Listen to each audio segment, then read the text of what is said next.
What's up, everybody? Welcome to March Mascot Madness Part 5. This is the round of 32 Part 1. I forgot to set this before, but it is Washington versus Michigan State. Hello, how's it going? Happy Saturday. Hopefully you're having a good day. I've been having a good day. I've been streaming already. Having a good time playing some cozy winter Doom. Because it snowed last night here in Spokane, and currently not snowing, but things are pretty covered. Yeah, welcome to the tournament. Welcome to day number 5. We are through the first 64 games, or the round of 64. We're halfway done, so from here it's gonna get a lot quicker. So, we're punching tickets. We're punching 8 tickets to the Sweet 16 today. We'll punch 8 tomorrow. And, yeah, we're gonna have a good time playing some basketball. Or watching some basketball being played by Mascots. Yeah, well, let's get it going here. You can see right above me the 8 games that are going to be played today. It starts from the top left, it goes down in a column, and then restarts at the top and goes down like that. So, just so there isn't any confusion. There's not a good way to do it with all 8 matchups. I'd have to go in and do a bunch of work, but I didn't do that because I kind of forgot. So, whoops. I didn't even think about it. I set everything up the other day. Like, made sure it was all good and just didn't do it. Alright, let's go. Here we go. Game number 1 of the round of 32. Michigan State is home to Washington. Washington beat Washington State. Michigan State beat Texas in overtime. The first of many overtime games of the first round. Going to East Lansing. We're on All-American, the hardest difficulty. We have the half length set to 10 minutes. Here we go. Huskies at Spartans.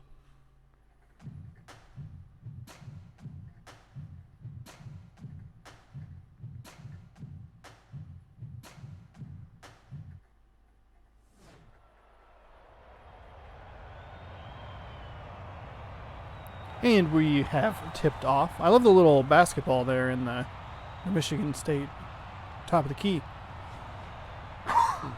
This is a bad time for my cough to start showing up again. It's been totally fine all day. And then I started playing this, and it's like, oh no, that's bad. Michigan State off to an early 2-0 lead. The Huskies dancing around, taking a little mid-range jumper, and they'll tie the game up at 2-2. So 30 seconds in, we're looking good from an offensive perspective.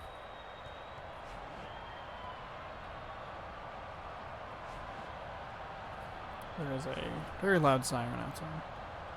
Michigan State into a double team. He's right on the baseline. That's been a dangerous spot. The baseline, either they step out of bounds on the baseline, or they throw it up behind the backboard and still turn the ball over. There is a lot of print on the Michigan State floor as the Huskies take over. Just over a minute gone. Big 3 from Harry Husky, and he nailed it. The Huskies are currently 2-2 in the tournament, or excuse me, 3-2 in the tournament. While they have won each of their games, each of their 3 matchups, 3. No good, couldn't get the friendly roll, but the jam isn't there. I thought for sure he's going to jam that home. Though Washington has beaten Washington State in each of the 3 tournaments they have played. I said 2 if it goes, doesn't matter, it's no good. Washington maintains a 1-point lead. They have never won a second round game. So the Huskies undefeated against the Cougars, but anyone else they cannot beat.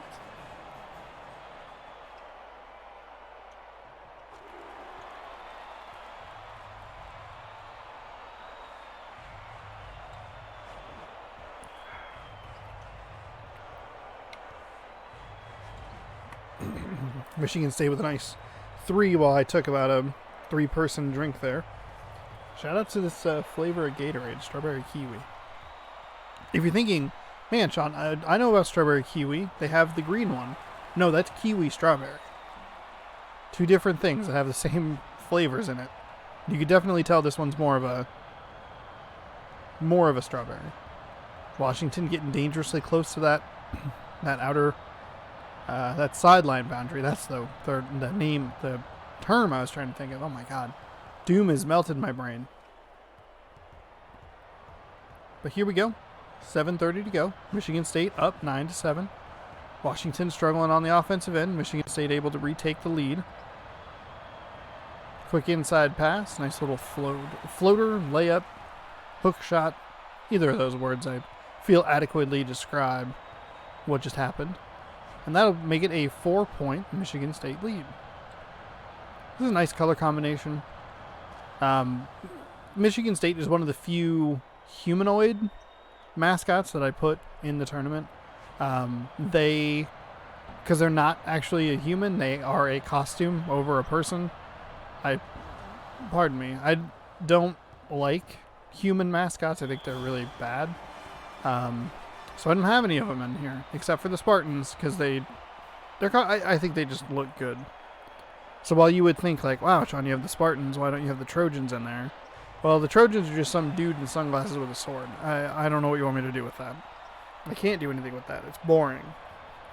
But Sean, why don't you have the Notre Dame Fighting Irish? Because I hate them. I can't stand the Notre Dame Fighting Irish, which is ironic, given that the man who founded the Packers went to Notre Dame. So, yeah. Anyway, we have a 15-11. Bit of an offensive showcase so far.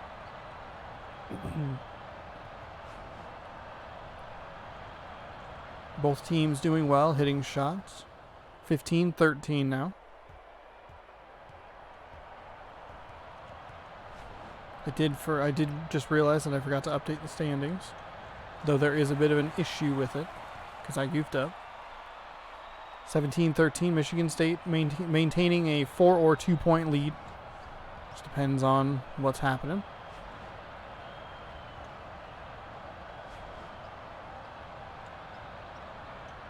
Washington got way too close to that boundary. They stepped out.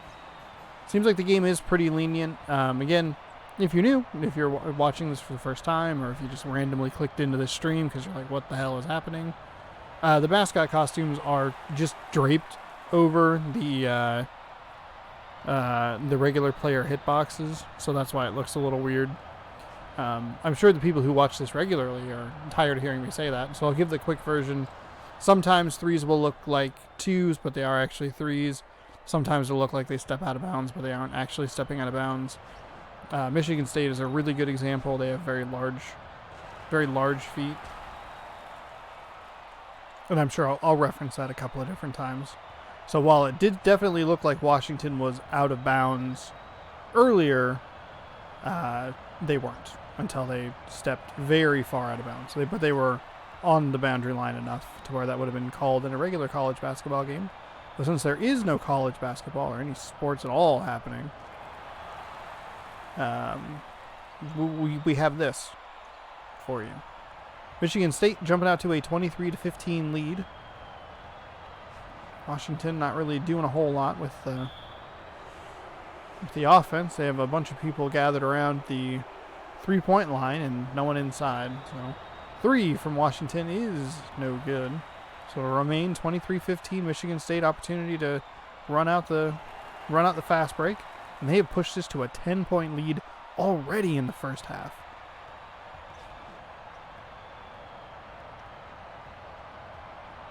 Washington struggling on the offensive end. Can't almost turn it over there. That's not going to help.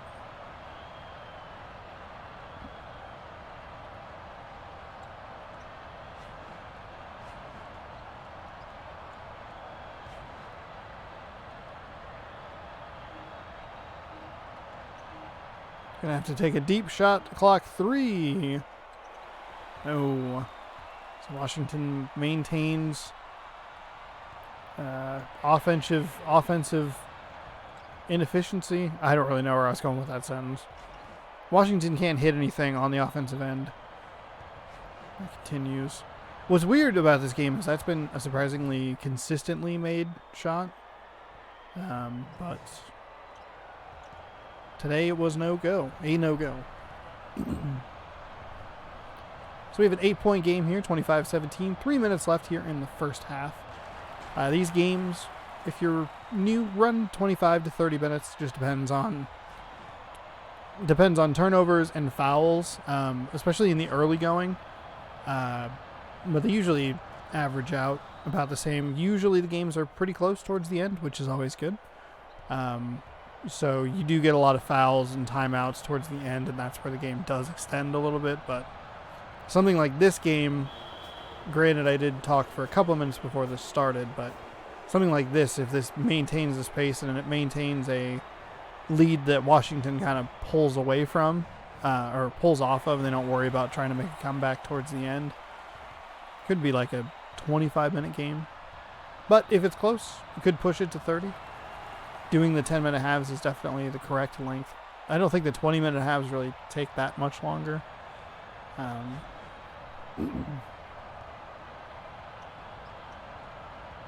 forget how long I did a Christmas basketball game of Washington State, I believe, using this game, and I don't think it was that long. It was like maybe like 56 minutes or something like that.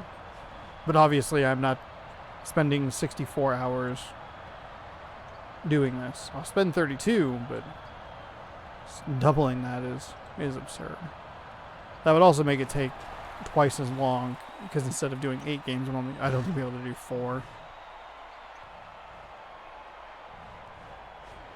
God, that's a crazy thought.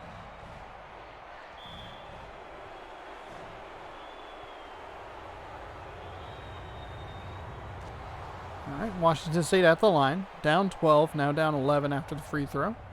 1:20 remaining here in the first half. I believe those are the first free throws we've seen, and it's really only the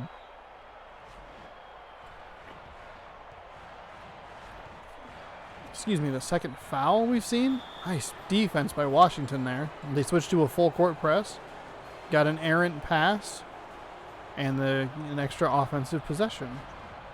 They can do something with it. They'll be in business, so they'll get a goaltend. I guess that technically counts.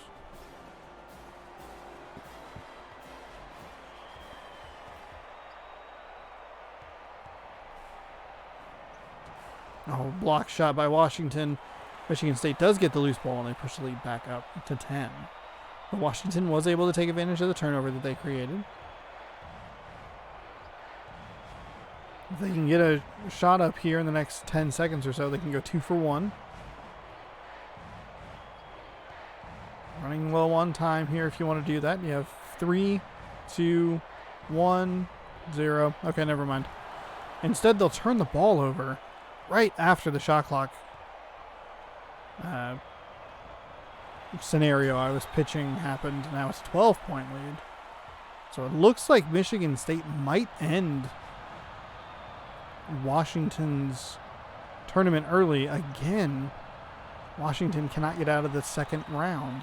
It is 35-23. 35, one of the higher scores we've seen in the first half.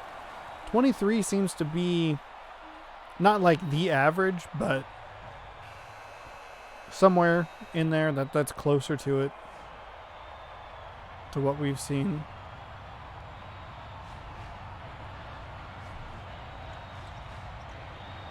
Three from Washington is off the iron and no good. So a 14-point spread here to lead the second half. Michigan State in control. Michigan State played a terrific game against Texas in the first round. Did go to overtime. And I think if it wasn't for a 5-second violation, they might not be here. It was a really weird series of events towards the end of the game. We've never seen 5-second violations in these tournaments, and all of a sudden with this game, we've seen a ton of them. March Mascot Madness 1 used NCAA March Madness 2005, and then September Mascot Madness used NCAA Basketball 09. And if there was a 5-second violation, it was exceedingly rare. But in this game, it's been a lot more common, and it's bitten teams in the butt towards the end of games.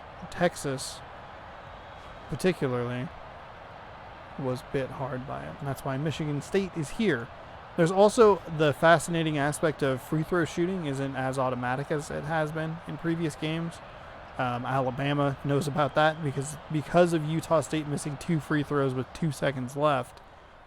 The game remained tied, went into overtime, and that's where Alabama won. So we have had some terrific finishes. Part 3, which is up on YouTube right now, is the best day the tournament has ever had. It's just that day was incredible.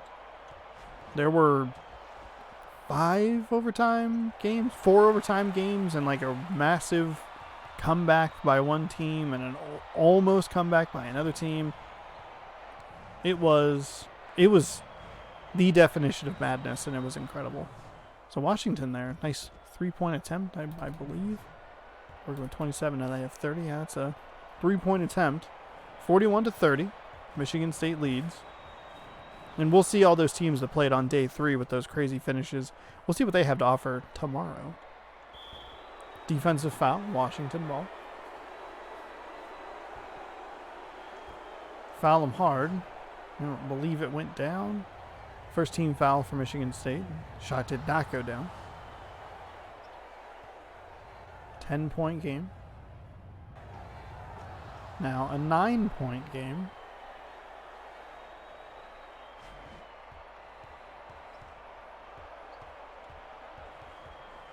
Washington working with that full court defense.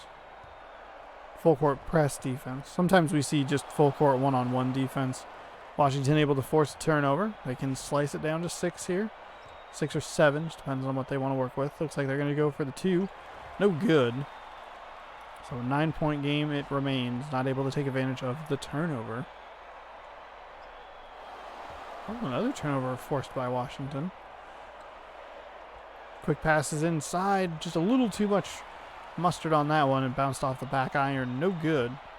I've been liking that phrase throughout this tournament.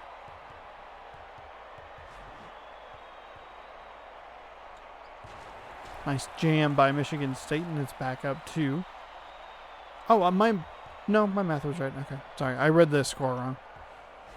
Back up to an 11-point game. Sometimes I just see the wrong thing, and I'm like, shit. My math gets all off, and it's just a disaster. The extra point though is good, so a 3-point play cuts it down to 8. And Washington with a turnover, a really weird looking turnover, just kind of lazily floated it to him.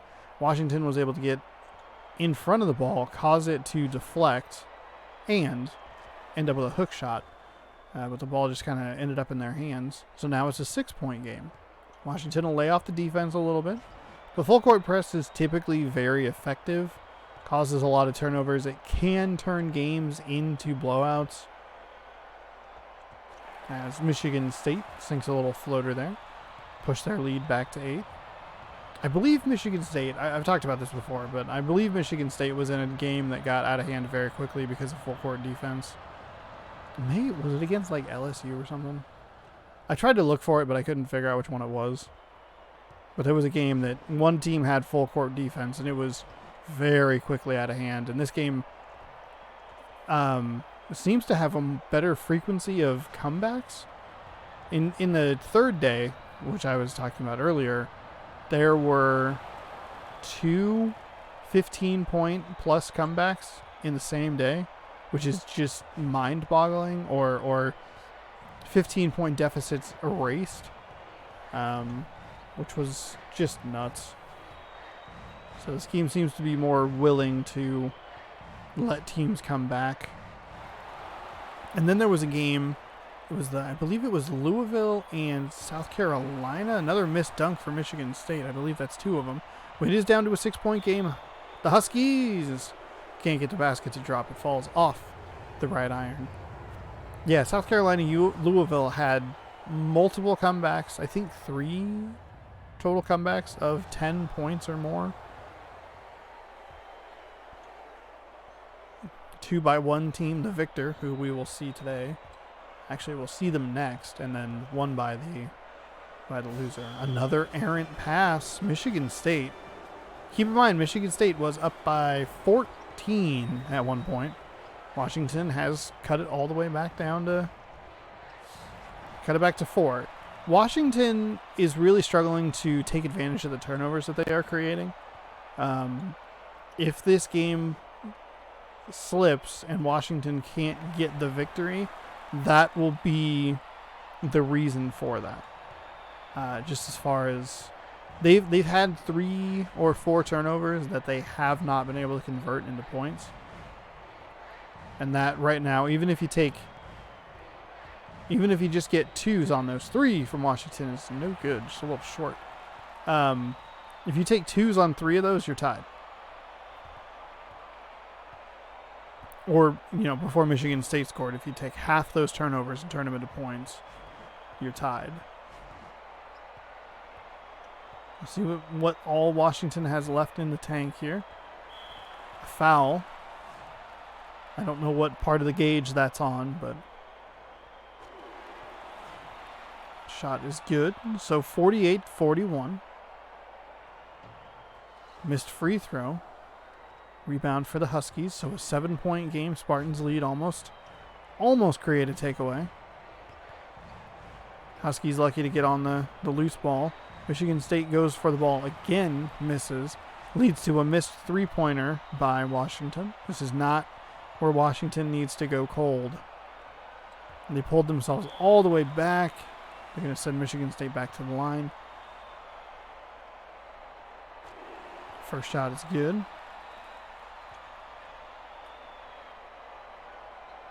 Second shot is good. And so Washington got it down to 4.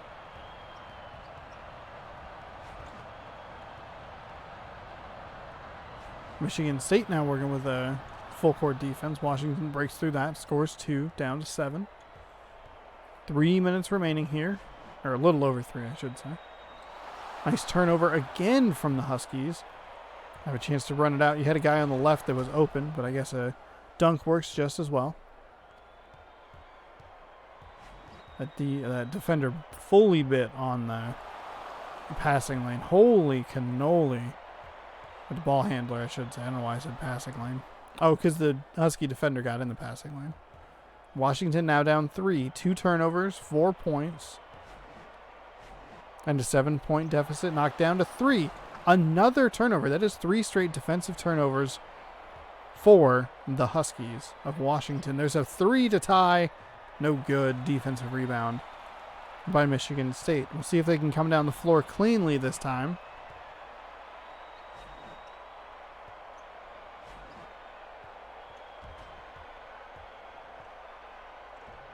They do.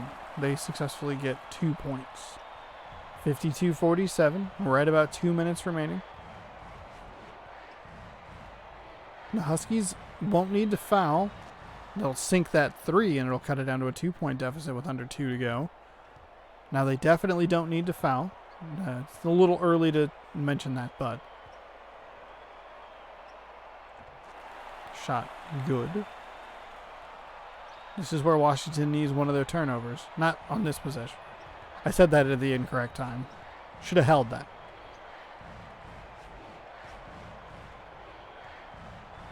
There's a 3 by the Huskies. It's good. They're doing an excellent job of trading 3s for 2s.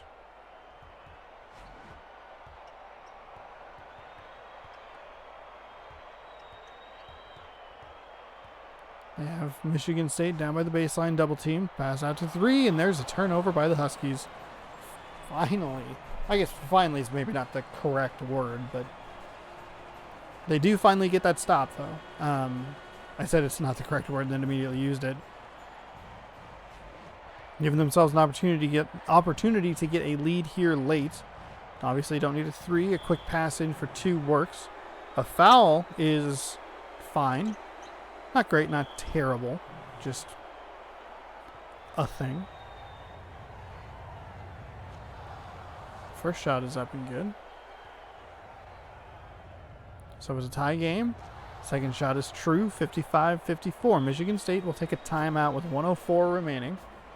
And a game that I kind of thought was sliding towards blowout status has gotten very interesting here in the late going. A lot of Washington Huskies takeaways have given them an opportunity to kind of steal one from the Spartans of Michigan State.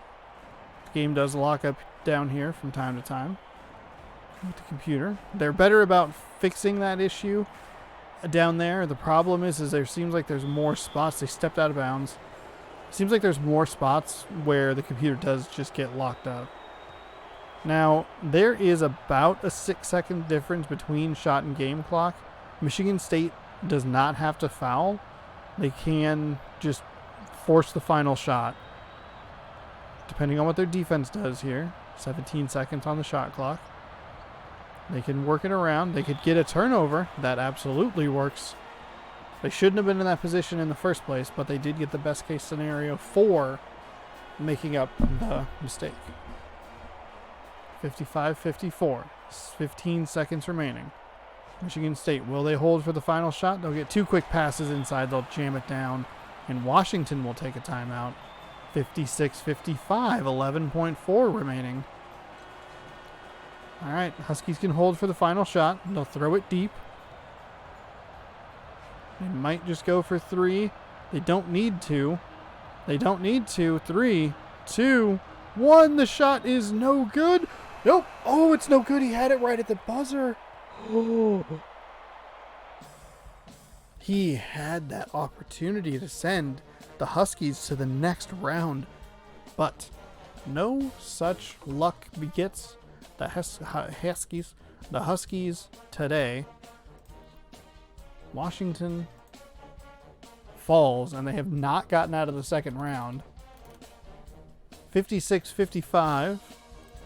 Michigan State is our winner. They are moving on, and our first ticket is punched to the Sweet 16. Wow. That was ended up being quite the game. So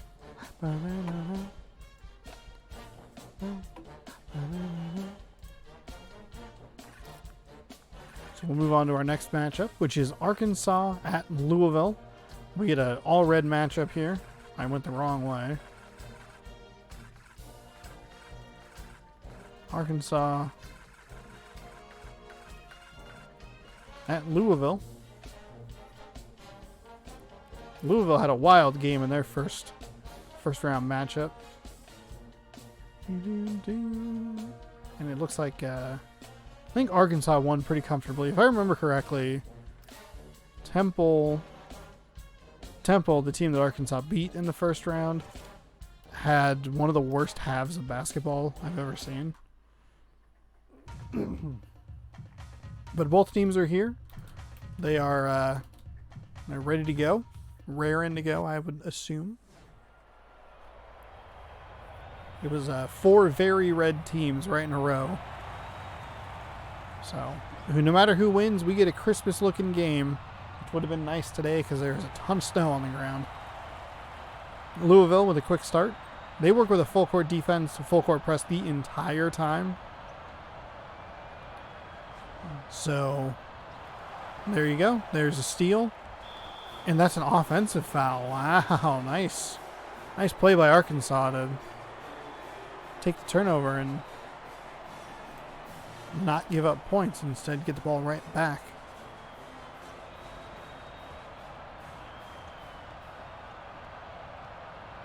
All right. Arkansas is across.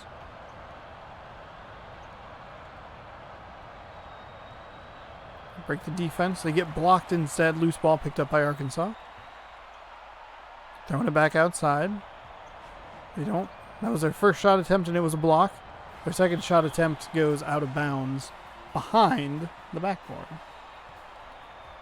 So not a strong start for the Razorbacks. Louisville gets the ball stripped. It's back in the Razorbacks' hands.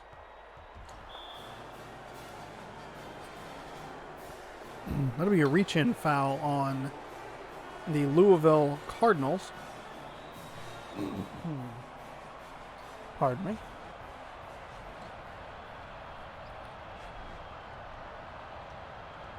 And Louisville got off to a quick 2-0 lead, but they haven't hit anything since. It's been about a minute since they last scored points. It was almost a full minute between any team scoring points. Arkansas on the board. Ooh. We have the NCAA 06 patented behind the backboard out of bounds call. All knotted up at 2, minute and a half gone here in the first half. Arkansas looking for their first lead of the game. They'll take a 3. They won't make it, but it will be an offensive rebound. They'll kick it back outside. Take another 3. Still no good. No one picked up the ball. Everyone was very confused. The AI was broken and lost. Louisville will quickly run down the court. Knock down a long range 2. They'll set their defense up, looking for an errant pass or perhaps a steal at the midcourt. Arkansas will go find their spot, put up a shot, no good. So far, not a great offensive game. Defenses have made some plays, but it's been majorly poor shooting. The basketball just won't drop for either of these teams. Another block shot for Louisville. They'll pick up the loose ball. There's a couple of players on the floor. Louisville has an opportunity to run a fast break. They'll take a jam. And they will go up 6-2. So Arkansas is only tied, never led. It's early, but they're down 4. Arkansas throws the ball away. Louisville with another steal.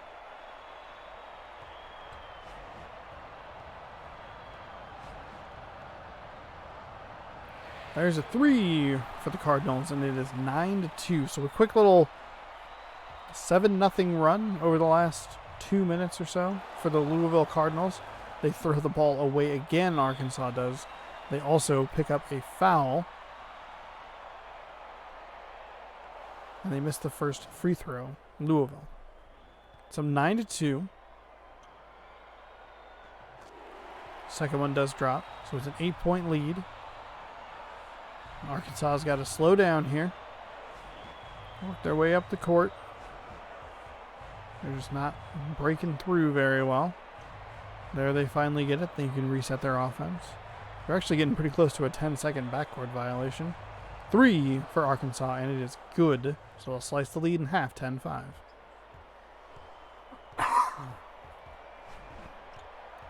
Normally, I'd be more concerned that Arkansas might not be able to make a comeback, but Louisville gave up a pretty big lead that they had in the first game. Yeah, God dang it. Wake up, Sean. I need some caffeine or some sugar or something.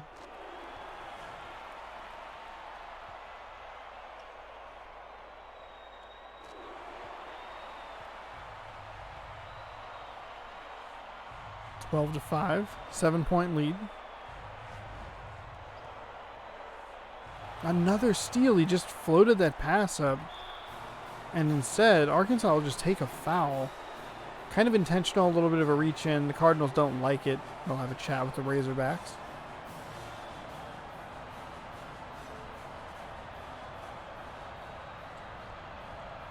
Shot is good. So it is 14 to 5 here early.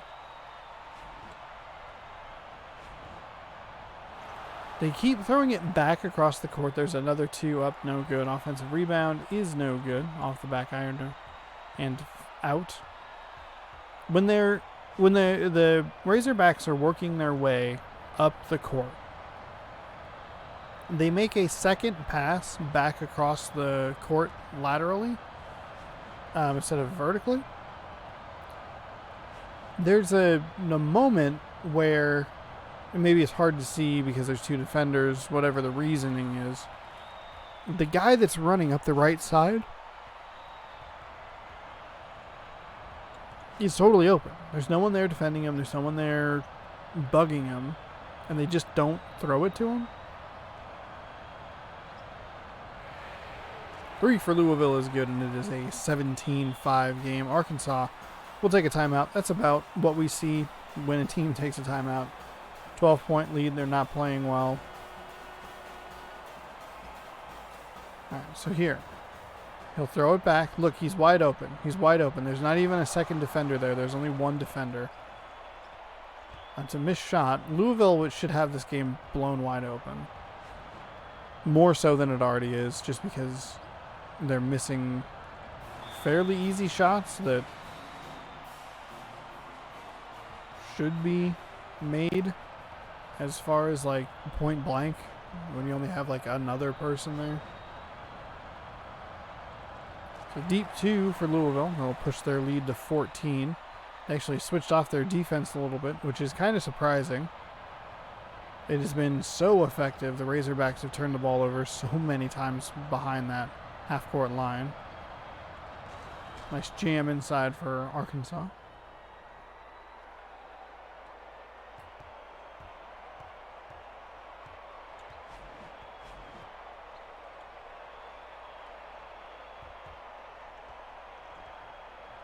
Ooh, they don't get the friendly home roll. So 12-point game. Arkansas can cut it down to 10. Single digits if they want to shoot a three.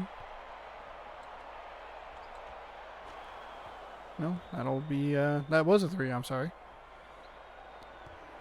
Definitely looked like they were on the line, but I've been duped by these feet before. Nice block by the Razorbacks inside. And this is where Louisville is vulnerable. 14-point lead.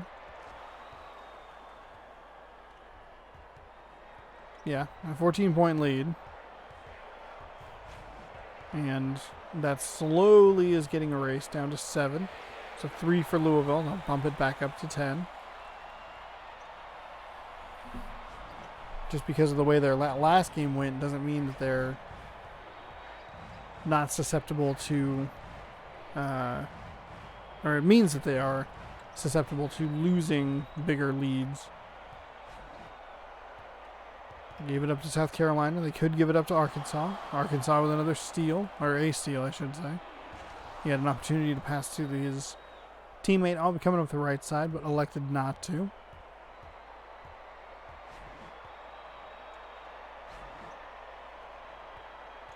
The ball just got loose there out of Louisville's hands. Now only up 8.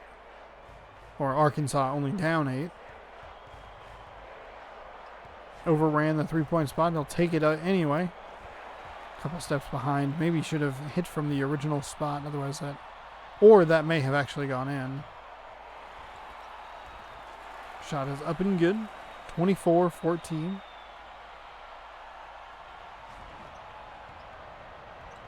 Louisville back into their full-court press. Finally gets it up the right side. They were at about 8 seconds that time behind the line. Couple of pump fakes. He had a pretty good looking shot. 3 for Arkansas, no good. The tip in, no good. Rebound goes to Louisville. You'd actually figure with the way Louisville got off, the start that Louisville got off to, that they would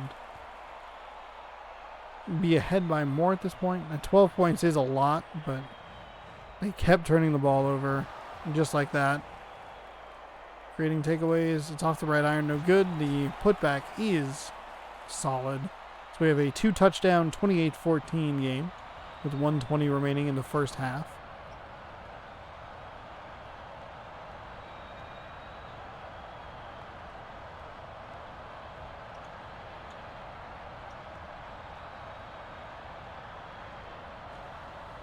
Shot is good. 28-16 rather.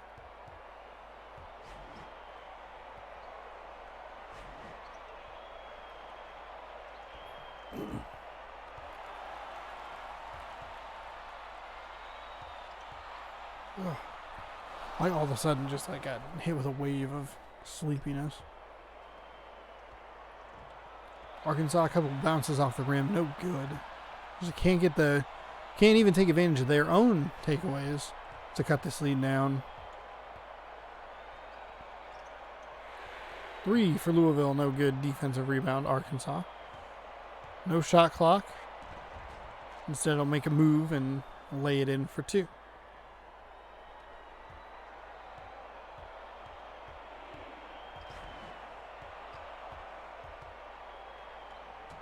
Nice block there by the Razorbacks. They have an opportunity to hold for the final shot. Instead, it's a backcourt violation. Turnover. And a shot from way downtown that actually is a lot closer than I thought it was going to be.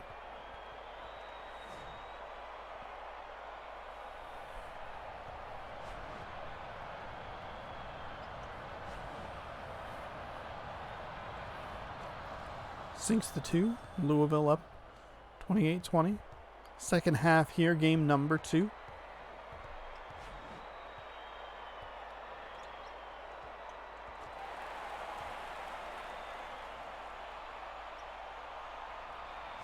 Ten-point lead. Louisville working back with their full court press. Back across the court. That guy doesn't get a steal. Would have been his roughly 85th of the game. Arkansas too strong on the shot. Gives Louisville a bit of an opportunity to run a fast break, but Arkansas's defense does a good job of recovering. They do leave a wide open 3-point shooter for Louisville, who nails it, and it is a 13-point lead. It's weird because for as dominant as Louisville has been, doesn't feel like they're as in control as the score would indicate. Maybe that's just thinking too much about the previous game that they played where they have given up a big lead before. Shot no good.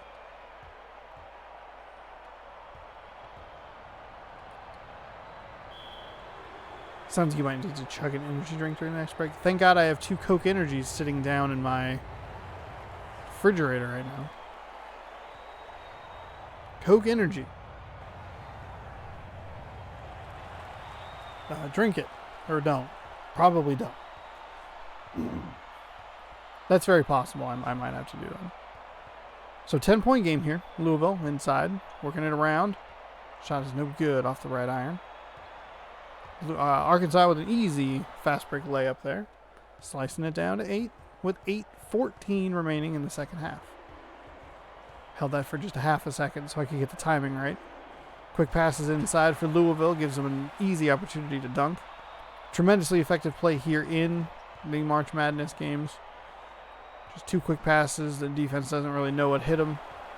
Shockingly, that was not a backcourt violation. We see a lot of that as well. Teams, especially teams that run the full court press, when they get a turnover and it's in that spot right on the logo, they're usually right on the midcourt line, which is super weird. So if they lean too far back or their momentum carries them or whatever it is, it automatically becomes a backcourt violation, and their turnover they just got just goes right back to the other team. So.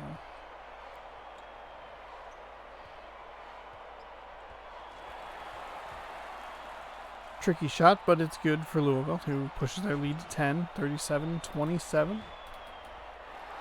Steal and an easy inside pass puts the lead up to 12.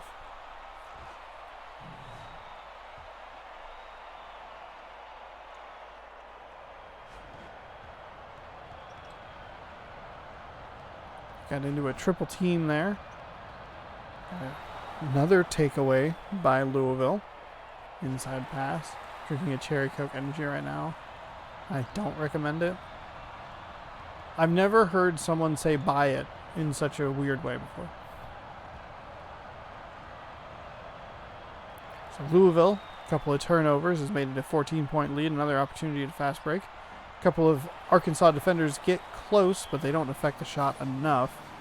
Arkansas will take a timeout with 6:32. They have 4 remaining. They're down 16.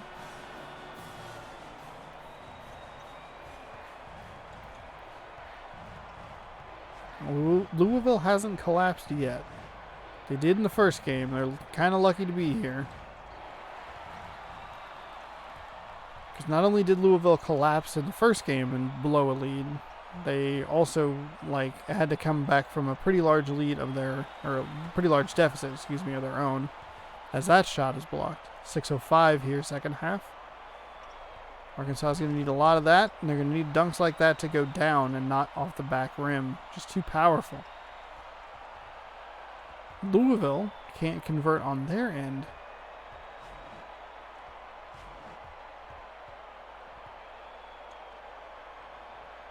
Three for Arkansas is good. Lead down to 13. That was kind of how Washington got back into it. Some nice threes. They had a lot. The Huskies had a lot of turnovers, though. Three for Louisville is good, though. Responded with three with a three.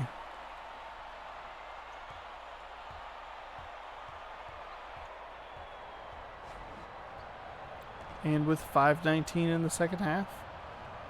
Almost looked like that was deflected, but I don't believe it was. Whipping it around. Trying to find some space inside. Instead, they'll just find a defensive foul. And number 3, power forward number 3, is injured. While the injury plays, I have this cool drink called Cactus Cooler. It's 99 cents. It's an orange pineapple burst. Let us try it. Matches my shirt. Oh god, that matches incredibly well. Is this my soda or my shirt? Who knows? Who could ever know? That's a better side to compare on. Hey, when a game's 15 points, or 15, now 17 point blowout, you gotta fill time. So fill time with buying 99-cent drinks. It smells good. The orange is way stronger than the pineapple.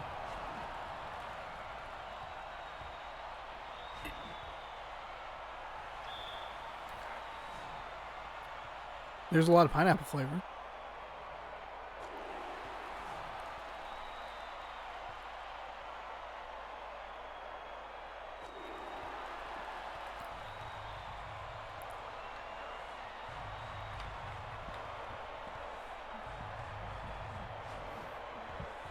Oh, you used to drink this all the time? It's pretty good. I'll be honest, I didn't know what to expect. I like pineapple. I like orange. I don't know how much I like those two together, but it's not bad at all. It's also very cheap at 99 cents. It's cheap, which means it's not probably everywhere, but it is at the places down at the plaza that would have that sort of thing.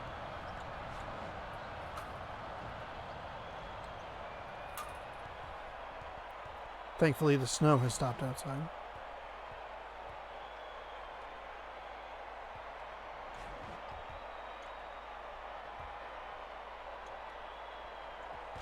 We have, 14-point game, was 19, now down to 14. Arkansas, I guess, technically has time to make a comeback here. If it's 3:35 remaining. Louisville, though, getting the home roll. Arkansas never led. They tied it at 2-2. And since then, it has just been a Louisville show. A lot of turnovers. Louisville not always able to capitalize on those turnovers, which is kind of why Arkansas has had at least a shot at making a comeback. Hasn't been a great chance or opportunity or anything like that, but that was just an air ball. It may have been a pass, but it just looked really weird. But it's 15 now. Arkansas needs, I don't even know, 3 maybe? No? Okay. Defensive rebound goes to the Louisville Cardinals.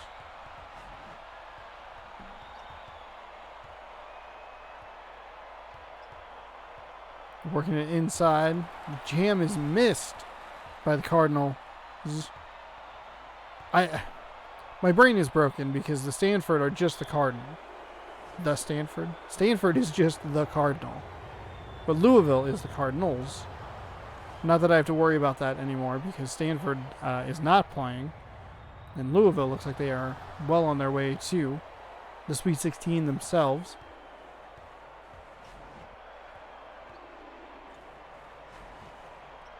With a 13-point lead. Another offensive rebound.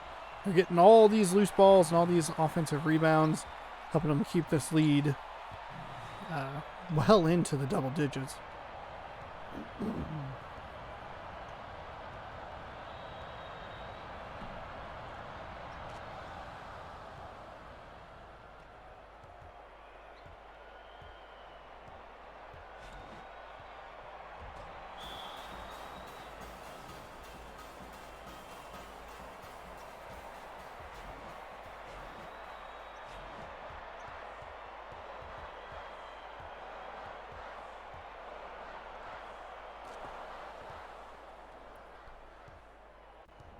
Oh man, it's a, what is it? It's a 9-point game now. Wow, wow. Arkansas making a comeback.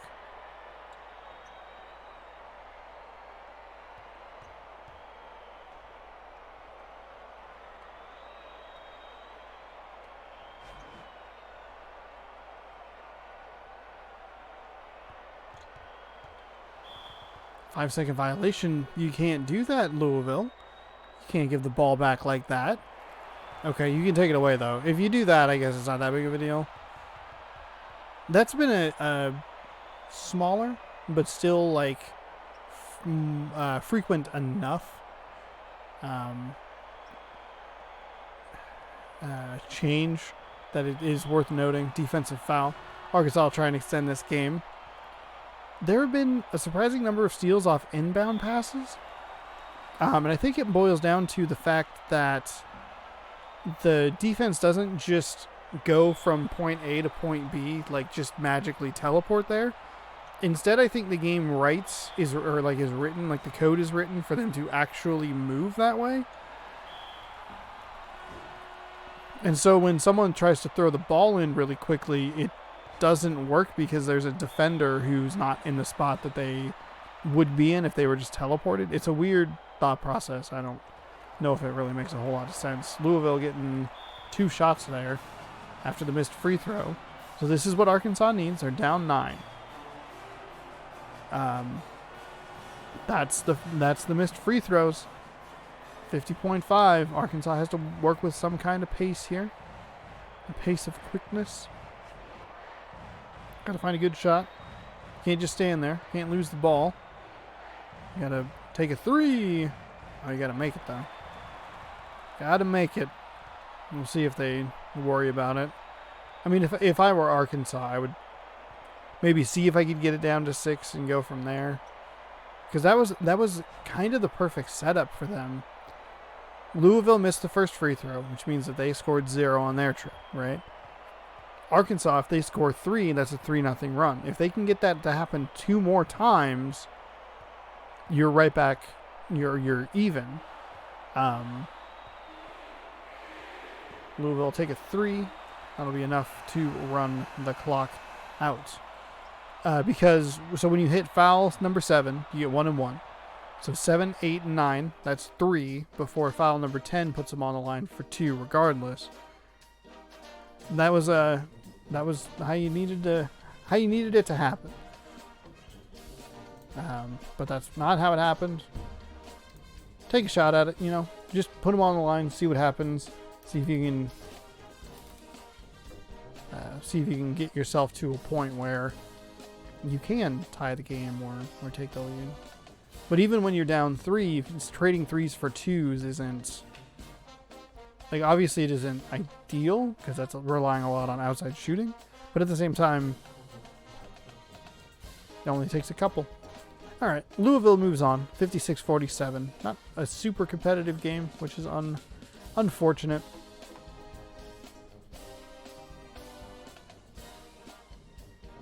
Bum, bum, bum.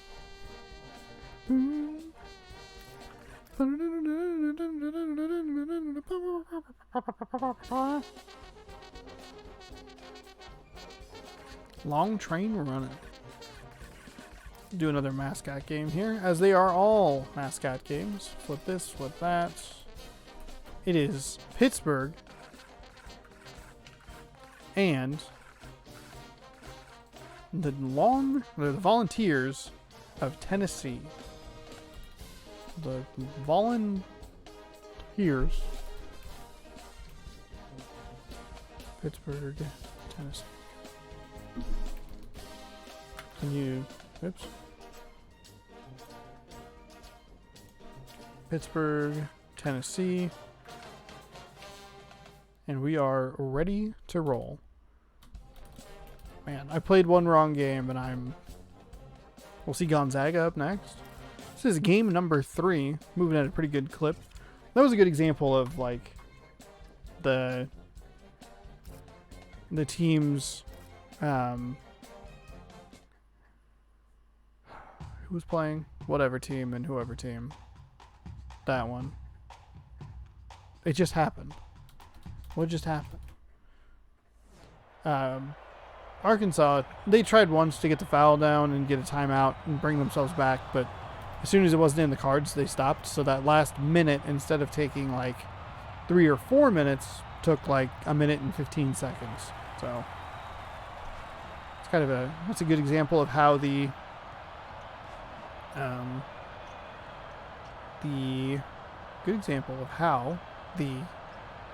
pacing can be a little different depending on the score. Pittsburgh and Tennessee here. Pittsburgh won their previous matchup. That's not the buttons I wanted to hit. They beat Georgia Tech 62-61, eliminating Buck Bumble himself. And then Tennessee took out New Mexico. And they meet here in the round of 32, looking for a chance to go to the Sweet 16. I don't remember Tennessee playing at home, but that's okay. It was a while ago. It was a lot of streams ago. I think I've streamed every day for the last week or something like that. No, that's not right. That's not right. I didn't stream on Sunday. But I did stream. I streamed Monday. I streamed Tuesday. Wednesday. Tennessee with a 2. Deep into the shot clock. Streamed on Thursday. Streamed last night. Streaming today. Streaming tomorrow. Streaming Monday. Hell yeah. Defensive foul. Pittsburgh will go to the line for 2. The Naked Panthers, who have the eyes that Mac has in the stage production of The Nightman Cometh, can't make either free throw. So Tennessee with actually a good foul there. Remains a 1-point deficit for them. They'll work a guy around for a 3. Overstep the line a little bit. Throws it inside. That's going to be an offensive charge. That is his second personal foul already. So number 22 is probably going to go sit on the bench, considering that we are about a minute and 15 seconds into this game. Minute 30. There he goes. Number 1 coming in. Oh, a minute and 40 seconds. Okay. That is a terrible number of fouls to have in that short of a span. Really, at any point in a game, you don't want to go from 0 to 2 fouls in that quick. But this being early, it's even worse. So we won't see him for a while. We won't really know because they're all the same character. They're a dog. The Panthers force a 5-second violation. They'll take the ball back. And we get a replay of that. Look at that. Wow, look at him dribbling, not understanding that he needed to move. That was a good example, though. Normally, if the screen had flipped, the Panthers would have just been set up in the set that they were doing, but instead they were running up the court. And so that can lead to a hasty in-pass, which can just have a defender just kind of in the way. But as it stands, Pittsburgh now leading 8-2, taking advantage of some free throws there. And with 2.5 minutes gone, Tennessee needs to find their offense here before this game gets too far out of hand. That is not the offense I was talking about. That's a turnover. That's the offense that Pittsburgh wants to create. Shot is up and no good.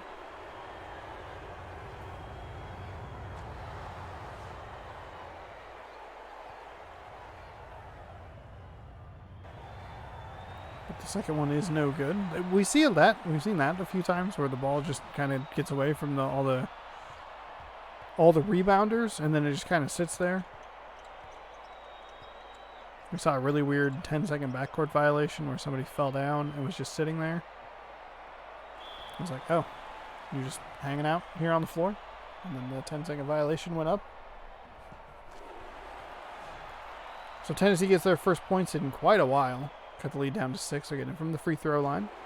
Doesn't matter how they go down as long as they go down in favor of you. 5-point game, 3 minutes gone.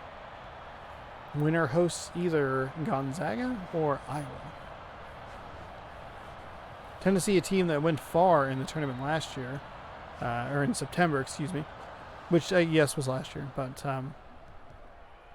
they took out the beloved Alabama by a point in a very crazy game that saw Tennessee, have a huge lead in the first half, only for Alabama to come up just a little bit short, taking a 3 when they didn't really need to take a 3 because they were only down 1. Nice move by Tennessee to get around the defender. Easy layup, 12-6. I like the checkerboard on the end. Oh, Pittsburgh gets it to drop. Friendly roll off the left iron.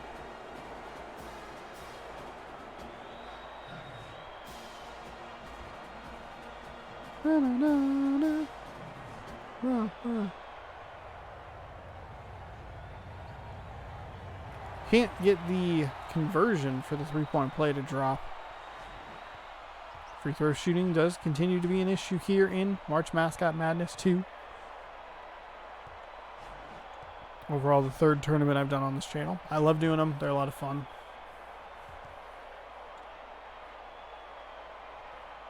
Tennessee was out of bounds, but not because of the hitbox. Gives them an opportunity to run inside, get fouled, make a free throw. 14-7. Oh, nothing going there. I believe Pittsburgh has led this entire way.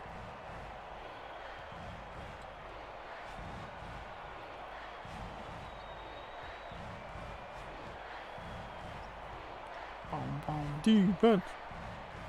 3 for Pittsburgh is good. That was with a defender in his face. Just swished it. Lead out to 10 now.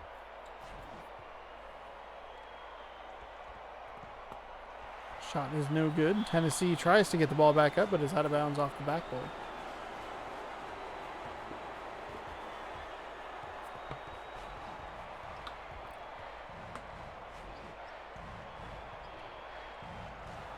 Nice shot, up and good. 19-7 now. Tennessee is in danger of losing this game in the first half. Sounds like a bit of a dramatic sentence. I think it makes sense in context or in some sense of it, but you don't lose games in the first half. But you can fall far enough behind to where you're not really ever competitive in the rest of the game. We saw that in the last game. However, we saw the opposite of that in the first game. Washington was down by like 14, was able to erase it and at least give themselves an opportunity, even take a lead, and give themselves an opportunity to win it at the buzzer. They weren't able to get it. They had 2 shots at it too. That was what was crazy. I couldn't like wrap my head around how to phrase it, but they took like kind of a weird deep 2, but they left themselves enough time for a tip in. But you just couldn't get it to go. Nice dunk by Tennessee inside, lead down to 8. The Pittsburgh Panthers working it up the floor. See what they work with here, looking for a 3-point shooter. They have it again. It's off the right iron though, no good.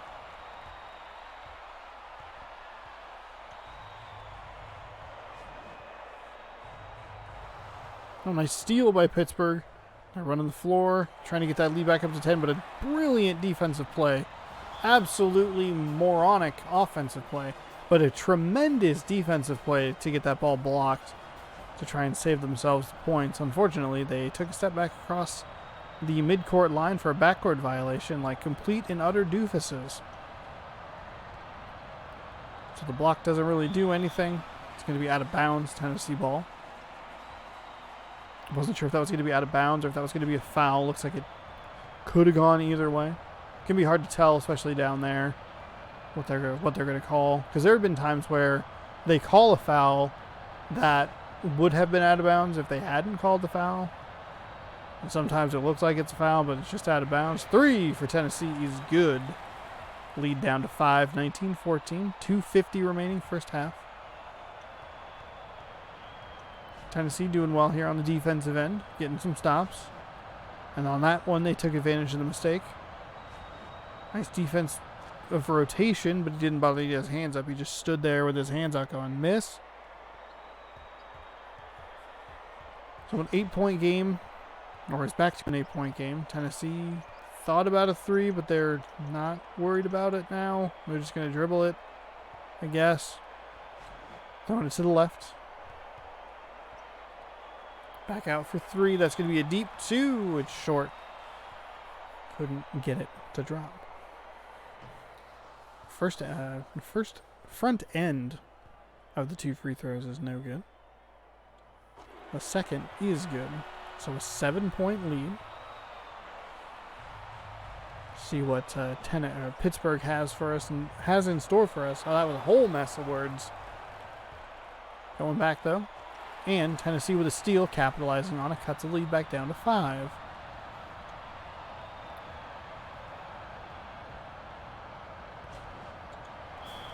Backcourt violation on Pittsburgh will give Tennessee the ball back with 1:54. We could be looking at a tie game here going into half. Could be looking at a 50-point blowout as well. Who knows? It's a long 2. No good. Off defensive rebound goes to Pittsburgh. It's weird watching a lot of sports and then like commentating sports where you're like, why would you say something stupid? And then I say something stupid and I'm like, why would I say something stupid? Because you get in the flow of the game, you know?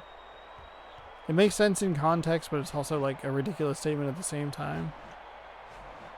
Can't lose a game in the first half.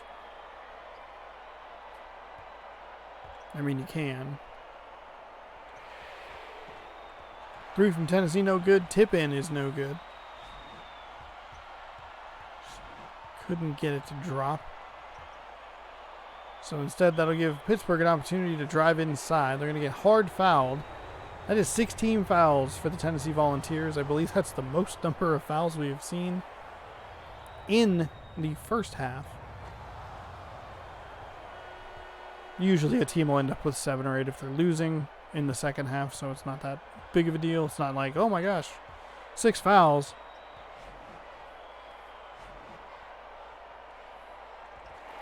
There's a nice shot inside, 27-19, so an 8-point game. Under 45 seconds to play here in the first half. The Pittsburgh Panthers, not the Pirates. Oh, walking around for a 3, maybe. Nope, thought about it, no good. Or no go, I should say. Panthers have been in control from the beginning.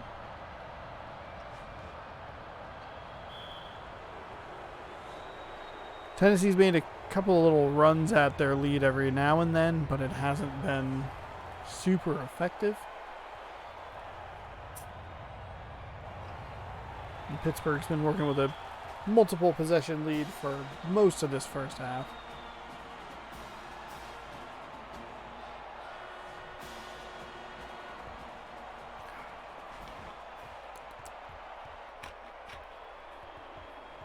So 27-9. What? 27-19. 3 for the Tennessee Volunteers is good. Oh, looking for a steal there. Pittsburgh's going to take a deep 3. No good off the left iron. Probably could have taken a couple steps closer.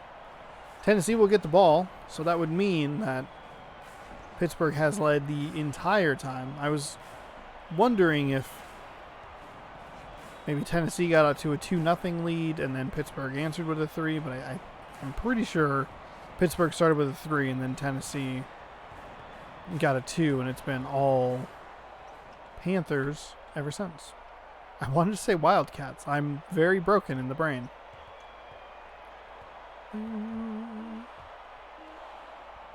Deep shot clock 2 is coming right up, or a 35-second violation instead, and it's too bad because he actually made the 3. But that is how the second half starts. Can you imagine being a coach and you have this halftime speech and you make adjustments and blah, blah, blah. And do all this stuff, and then your team comes out and gets a 35-second shot clock violation. Like, you couldn't find anything good for 35 seconds?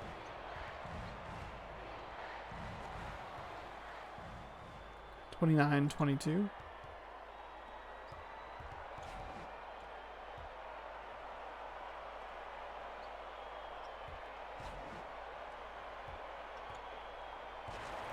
Oh, couldn't get the jam to go down to get the lead to 5. Instead, Pittsburgh shows them how it's done. That's how you throw it down. That's how you flush it. Just like this. So 31-22, 9-point lead.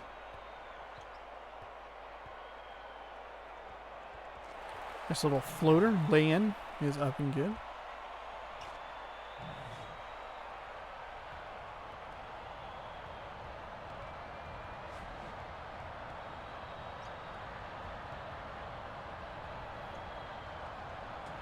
Oh, nice block shot inside from Tennessee.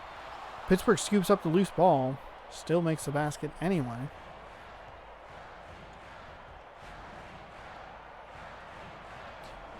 Crowd tries to get Tennessee into it. And God, someone give him a little extra mustard, you know? Put it on there, baby. Jam it down yet again for the Panthers of Pittsburgh. Pushing their lead out to 9.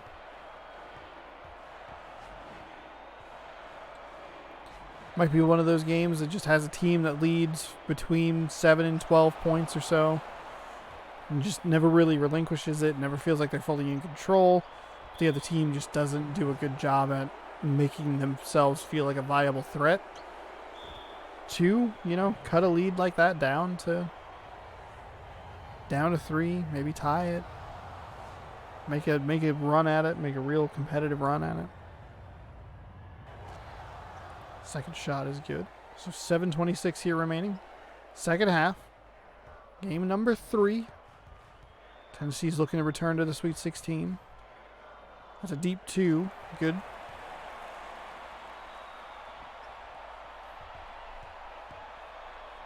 And now it's an 11-point game. And it was a 13-point game just a moment ago. Because I don't know how to do math. That's a 3 from Pittsburgh. And that'll put him up 14 now. Once the crowd quiets. There's a 3 from Tennessee. It's short. Nothing doing. Wow. Just silence. Up 16 now. Man. It's too bad that Tennessee and Pittsburgh and Louisville aren't playing. Two teams that are coming off a 3 is good. So that's down to 13 now.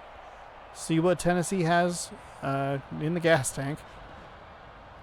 Can't imagine it's much. Could be a wire-to-wire win for Pittsburgh if things don't shape up here pretty quickly for the Volunteers.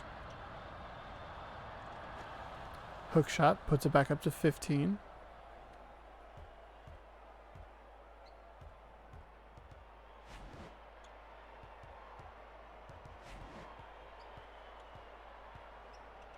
Back over to the Volunteers inside. Nice jam there. 13-point game, under 6 to go.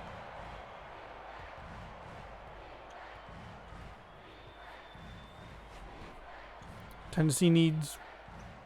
I would say Tennessee just... Oh, no. Not that. Not that. A defensive foul that is beyond the 3-point line. So they'll go to the line for 3 instead of just the normal 2. You can tell because the camera angle was different. There have been a couple of them that have looked like they're on that line that I'm not sure how to call. That one was clearly a foot behind the line or a step behind the line. So they pushed their lead back to 16. I was in the middle of saying that Tennessee needs, let's say 3 good defensive stands, a couple good offensive possessions, get this game close by 4 minutes or so. But it does not look like that's what's going to happen. Instead, Pittsburgh is just going to stand back here and show off. He's wasted 6 seconds just doing sweet dribble moves, trying to get the head cheerleader's attention. But she's focused on her studies. She doesn't have time for that guy's bullshit. There's a 3 from Pittsburgh. It's no good. Defensively rebounded by the Tennessee Volunteers.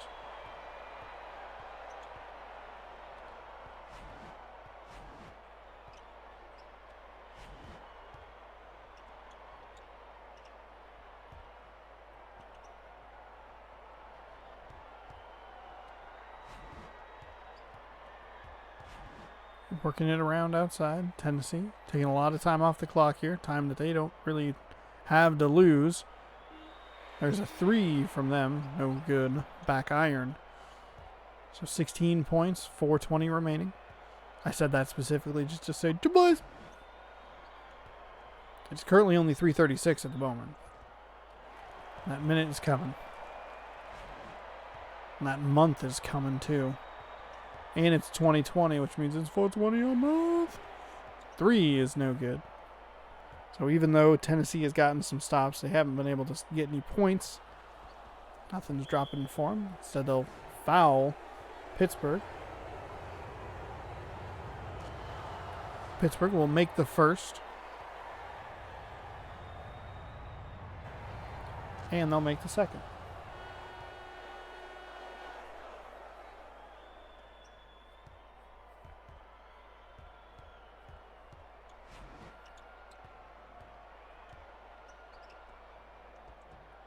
Shot is up and no good, and that shot is good.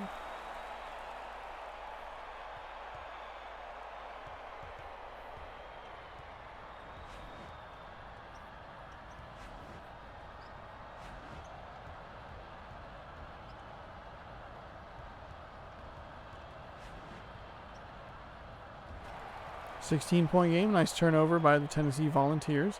Working it around the Panthers defender. And jamming it home. 14-point game. 3 minutes remaining, second half.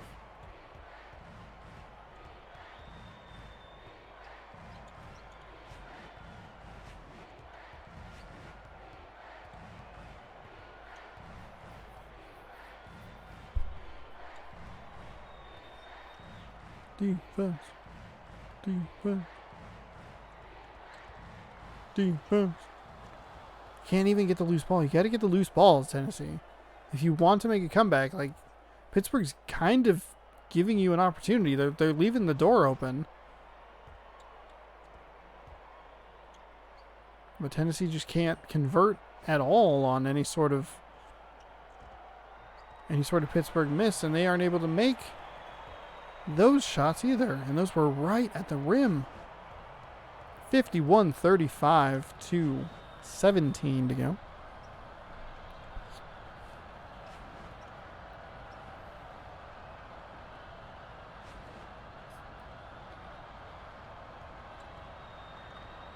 Nice run by the Panthers, and yet again the Panthers get an offensive rebound.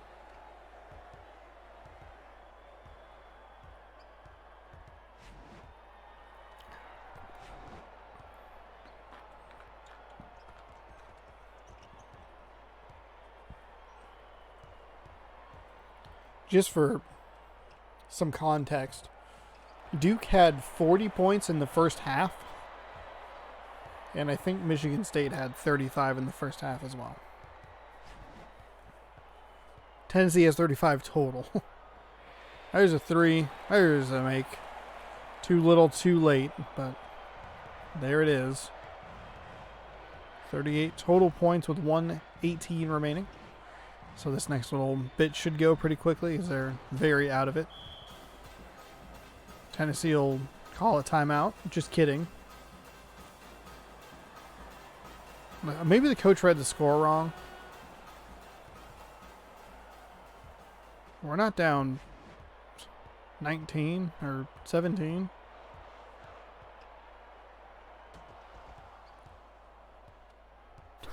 He got blocked. He just went up for it and just got blocked.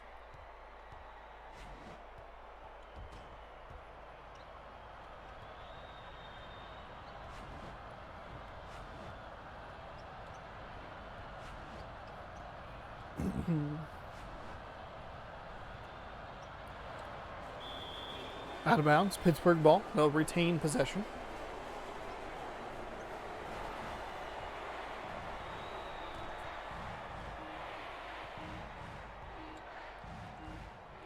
Ooh, shot is no good.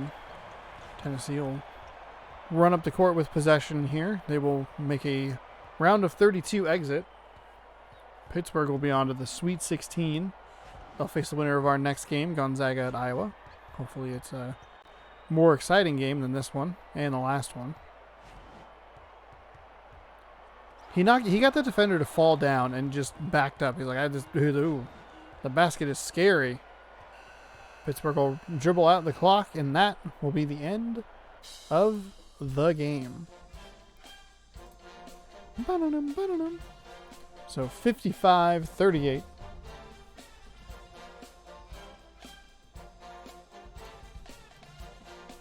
This site wants to load correctly.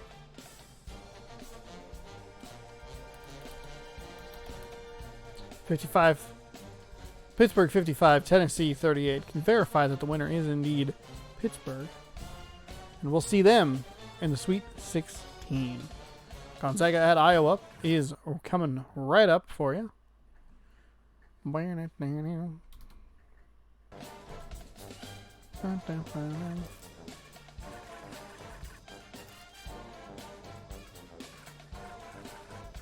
Gonzaga. Oops. Gonzaga and Iowa. They are right next to each other. We are going to Carver Hawkeye Arena in Iowa City, Iowa. There's my hometown, by the way. Gonzaga playing in my hometown, where it's currently shitty and snowing. Or snowy. Currently snowing, which is nice. Let's get it going here. The Bulldogs traveling all the way partway across the country. Oh wow! And we get back-to-back Iowa state of Iowa games again today because both of them won their last matchups. Gonzaga wins the tip here. Iowa beat Villanova 63-60, it looks like. It's a little hard to read from here. I can blow it up. Hang on. That actually didn't really do anything. Cool. It just made the ads bigger. Sweet. And then Gonzaga took out Ball State 56-45. Gonzaga currently down 2-0 here. But Iowa and then Iowa State played back-to-back games last time. Both those teams won, so they play back-to-back games today. A little move there, trying to get a wide open three. Buries it from the corner, so Gonzaga takes their first lead of the game. Neither team will lead wire to wire. We'll see if I remember that later on. But the Hawkeyes, a 0-0 team. Couldn't get the three to drop. Gonzaga working their way up the court. They wear number 23. Obviously because they love LeBron James so very much. Bomb. Working inside, looking for a deep two. Off the right iron, no good. Nobody was really down there for Gonzaga. In the key, they were always kind of hanging out away from the basket. So that was a very easy defensive rebound if you're the Iowa Hawkeyes. Iowa Hawkeyes playing in the Big Ten. Gonzaga plays in the West Coast Conference. I really wish they played in a tougher division. They drop a bucket there, 5-4. I wish they played in the Pac-12, because that would be cool. But the West Coast Conference really needs Gonzaga.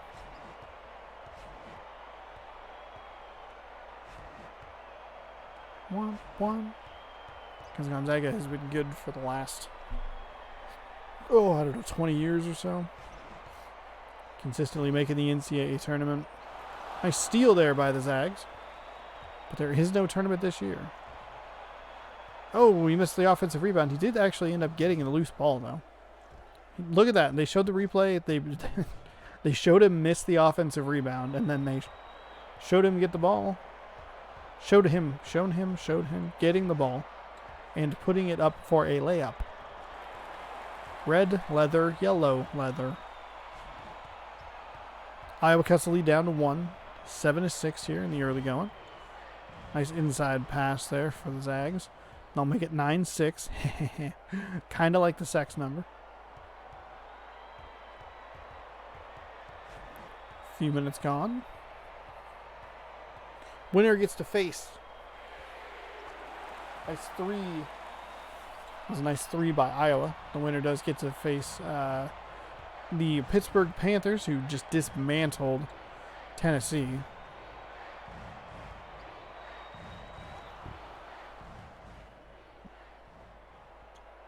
And Gonzaga responds to Iowa's 3 with a 2. They'll regain their lead 11-9. Couple quick passes inside. Couldn't or able to get around the defender there. Goes up and good. Gonzaga's been doing that pretty consistently. When they throw the ball in, they immediately throw it to the guy who threw it in, which is weird. Working it around. Had a very open shot. Probably would have preferred the Zag take that instead of running into a bunch of traffic. There was a lot going on down there.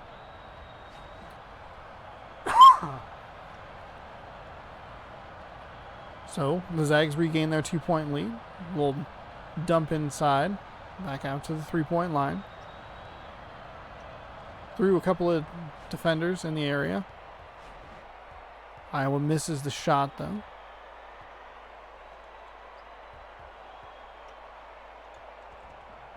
Ooh, couldn't get it to bounce around, but another offensive rebound will lead to a defensive foul. They'll go ahead and go to the line, take 2 shots. The front end is good, pushing their lead to 3. And the second one is good, pushing their lead to 4. Game high, 4-point lead for either team.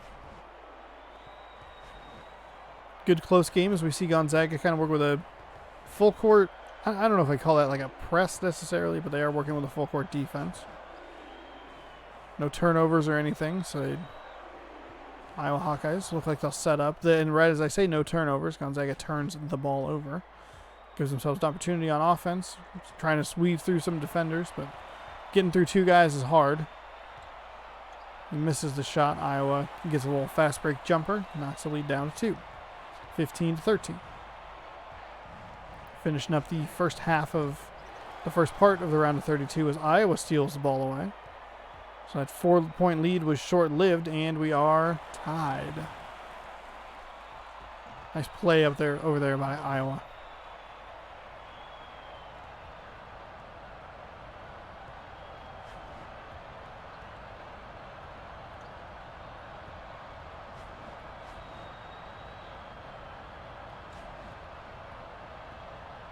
Gonzaga holding the ball. Iowa trying to take it away. Out of bounds. Gonzaga will retain possession. As it rolled out of bounds before he could get to it. Deep 2, no good. Offensive rebound again for Gonzaga. They are killing the offensive boards and regain their lead.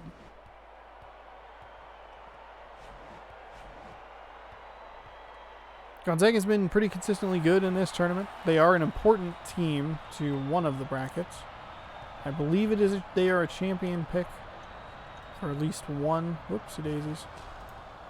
That's what I want, as I hear a jam go down.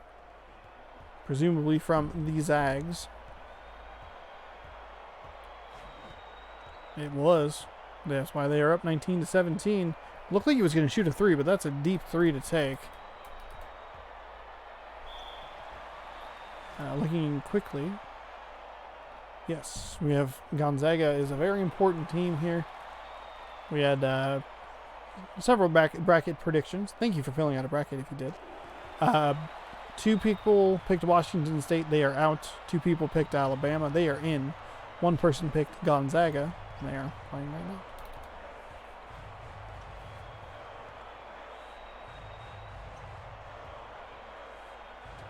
Nice block by Iowa. Trying to give themselves a lead here late in the first half. Looking for a 3. No good. Couldn't get it. That was a was a good look. That's exactly the play you want to run. You want to run a wing player, a 3-point specialist. A 3 for Gonzaga is no good, but they get an offensive rebound. It looked like it was blocked or just lost the handle on the ball or something. That was very bizarre looking. He went up with the ball and came down with no ball. Odd. But what you want to do is you want to run an outside shot specialist down around the baseline, get a little screen to pick up the defender, try and get a rotation onto a slower player, get an open 3. But instead, these teams seem to just like dunking it, which is totally fine. If they meet Duke, it'll be a dunk off. Duke they play the final game today.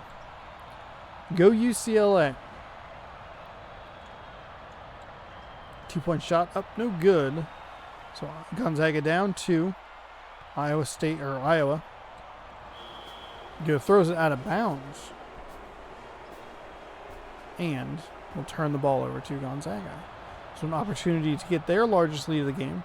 Largest lead of the game, still 4, as they take the ball away.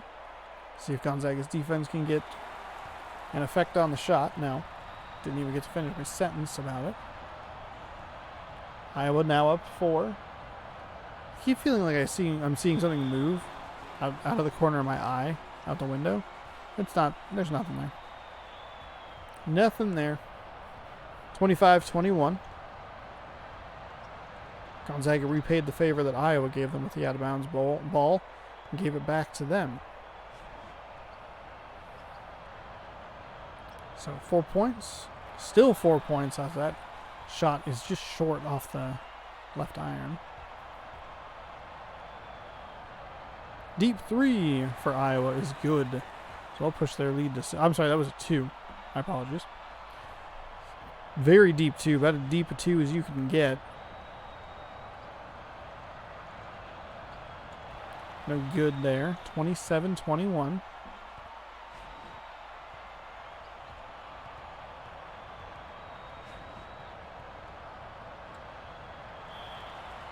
Shot is no good. It's going to be a foul on the Gonzaga Bulldogs.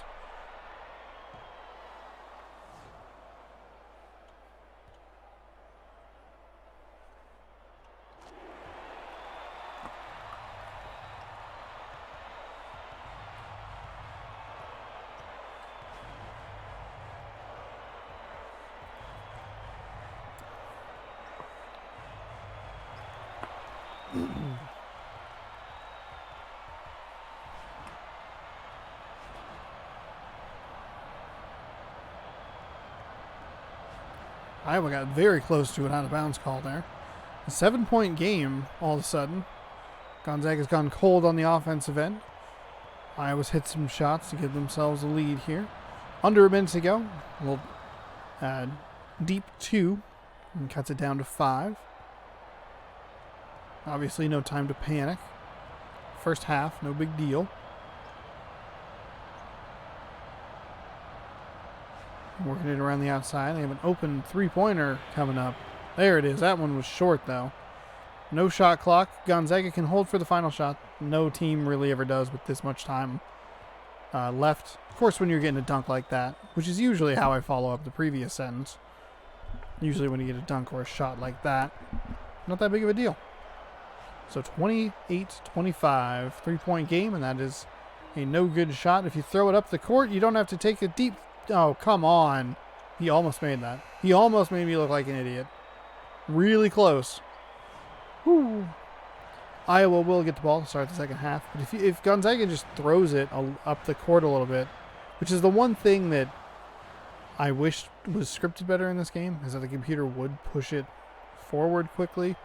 They're on the hardest difficulty. They should understand that sort of concept of like, hey, there's 3 seconds left. I should throw it to someone else and not take a shot at half court. That's a bad idea. And instead of taking an open 3, Gonzaga took a turnover.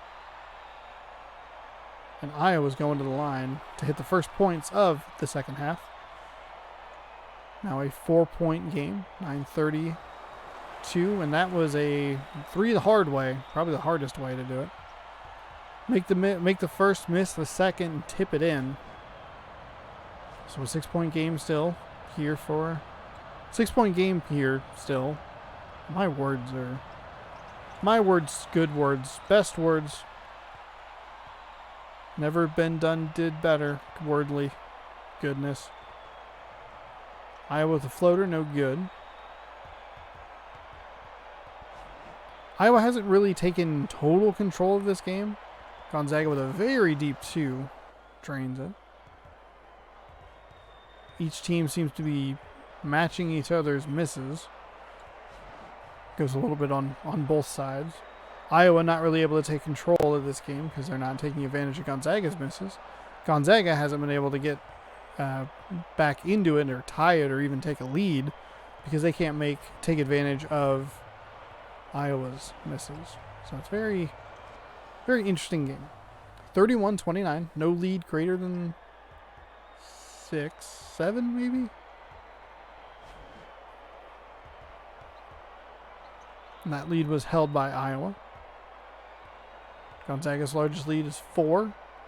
So it tipped in. Just can't get the tip in to drop. That was another couple of point-blank shots they just couldn't get to go. With 2 minutes gone here in the second half, Gonzaga has evened it all up. 31 all, so it's the best of the next 7:51 to determine who is going to the Sweet 16. Why are you using so much computer thing? OBS, you turd. 33-31.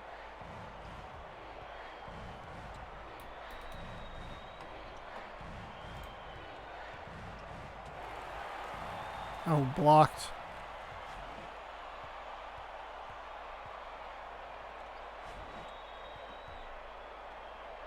Quick pass inside. Nobody in the key for Iowa. Now they start to move someone down there. Get the ball to them. They feed them, and it's good. Checking to make sure the stream looks okay on Twitch. Seems like OBS is using a higher percentage of CPU than it usually does. It also has been doing this for nearly 6 hours at this point, so maybe that's part of the problem. Blocked by Gonzaga, but the loose ball is picked up by Iowa. Quickly switches around the court, or the hoop, excuse me. It's a little shot to go up and in. 37-31. I don't know why I'm having such a hard time coming up with words today. Driving me nuts. Hook shot goes off the left and the right rim. No good, but able to get his own rebound. Put it up and make the shot. So still a 4-point Iowa lead.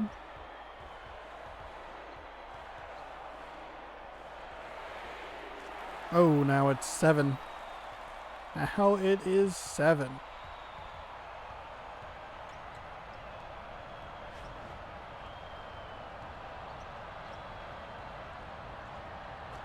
Shot is good. So 40-35. Can't trade 2s for 3s if you're Gonzaga. But making sure that Iowa's within range is always good. Now it's an 8-point lead. 43-35. Could we see a champion go down here? I'll have to stay tuned to find out. This is normally where I would insert a commercial, but I don't have any ads.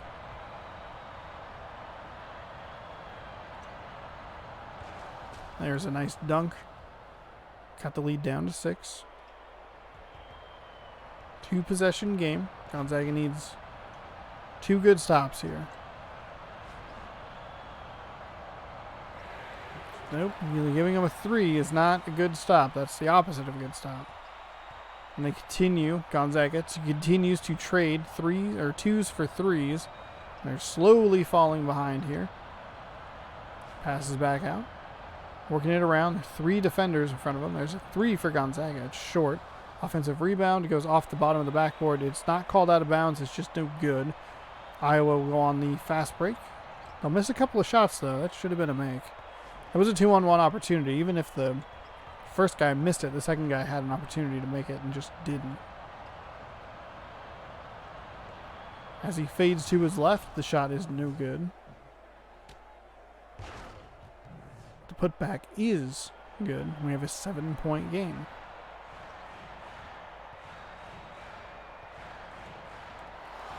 Nice steal by the Zags. 2-on-1 opportunity. There he goes. Nice pass.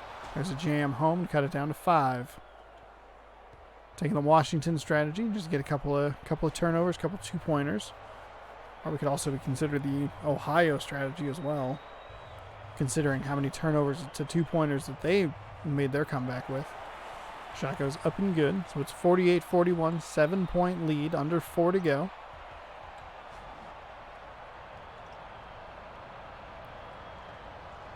Had the dunk, but changed to a kind of a weird layup. Either way, it went down, so it's not that big of a deal, but that would have been a big bummer if they had missed it, because he was right there to just jam it home. 5-point lead. 1 stop, Gonzaga. All you got to do, 1 good defensive stop. That is exactly what you want. Granted, Iowa's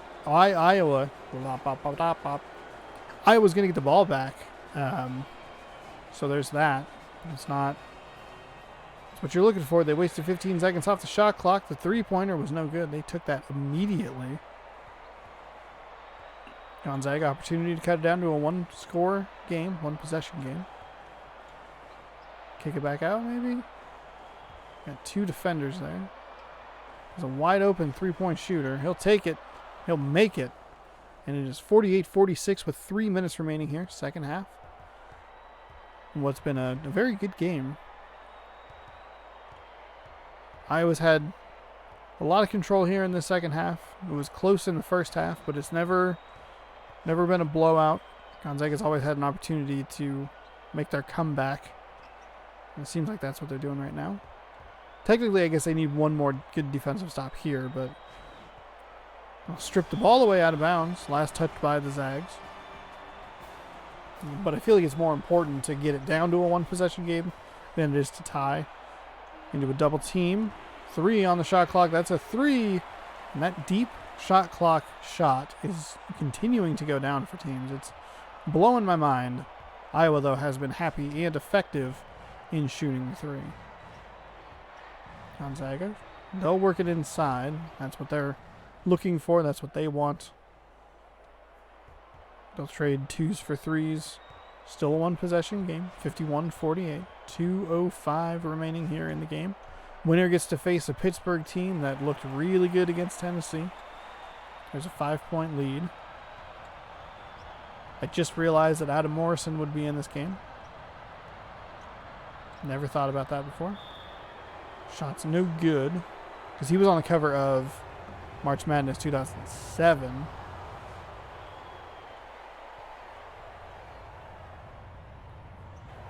So this would have been his senior year. Probably would have been the year he cried on the court when they lost to UCLA in the second round. National Co-Player of the Year with J.J. Redick. J.J. Redick still playing in the NBA, or would be if it wasn't canceled.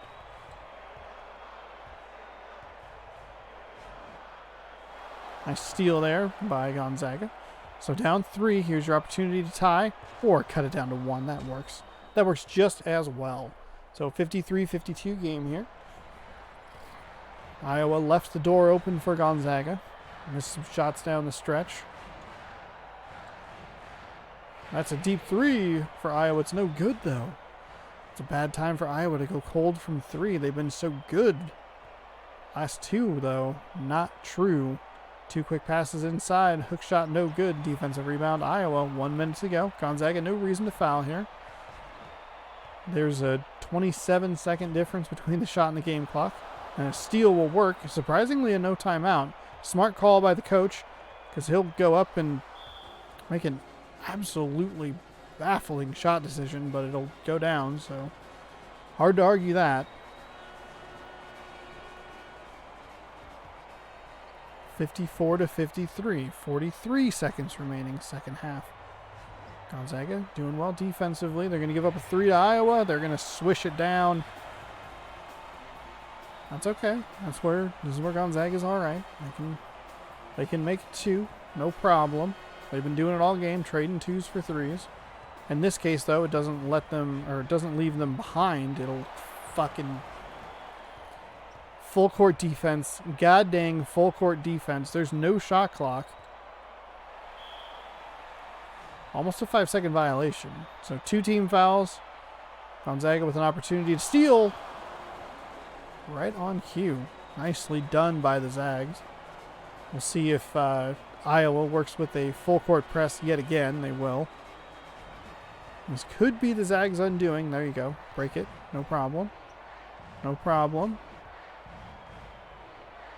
16 seconds remaining. Gonzaga only needs a 2. It's going to get stripped away. You know, picked up.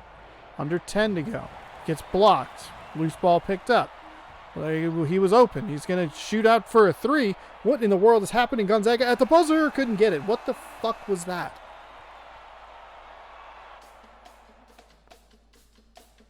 That was an atrocious ending. There was 16 seconds left. That player had a clear, easy path to at least a layup, maybe even a dunk, and he threw it out to a guy for 3. No reason to go for the win there, Gonzaga. And a champion goes down. Yikes. Not a great finish. But Gonzaga falls by 2. This fucking website does not work.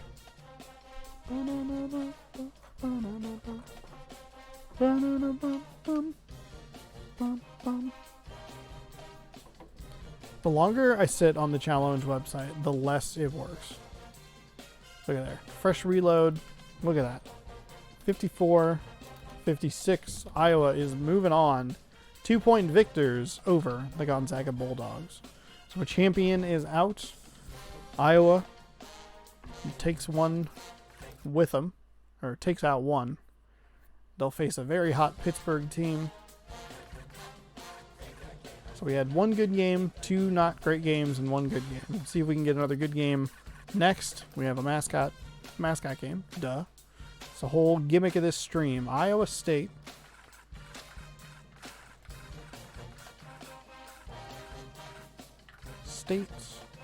And we are going to Memphis for the Tony the Tigers.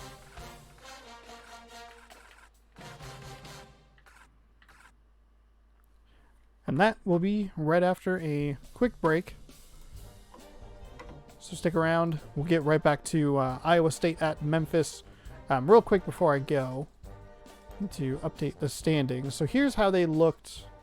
Unless this is... hang on, I'll just reload it. Because I don't actually have what I thought I had. So, I have 0 confidence in this. Is in first with 23. The Beebs in second with 20. I hope I win. I've never done this before. In third with 20. Just guesses. In fourth with 17. And I'm in last with 16. There was an error that I made in the last part. The points aren't exactly right, but they're close. They're only like 1 off on a couple of people's. Well, they're 1 off on everybody's. So the second and third might be flipped. I'm not super sure. They could also have both missed, but hopefully it just doesn't come down to 1 point versus another 1 point. These games do mean more as they continue to go on. So yeah. Hang out for just a couple minutes. I'll be right back with more Mascot Madness. Thanks for watching.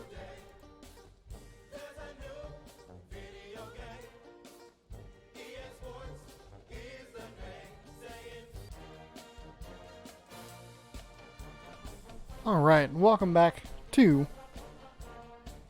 March Mascot Madness 2, round of 32, part 1, day number 5. Breezing through, halfway through this part, which is just over halfway through the entire tournament. Yeah, welcome back. This is game number 5. We are about to tip off here. Iowa State is taking on the Memphis Tony the Tigers. We just watched Iowa defeat Gonzaga by 2. And we have a slew of games here to wrap up the day. We have Cincinnati taking on Baylor. We have Syracuse and Connecticut, Duke and UCLA to wrap it all up. But right now we are going to Memphis, Tennessee to watch the Tigers and the Cyclones. Boom, boom, boom. I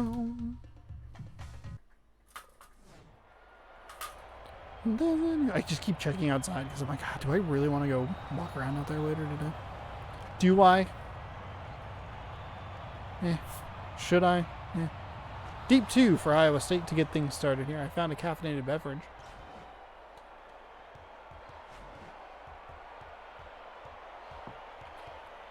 So I'll suck that down.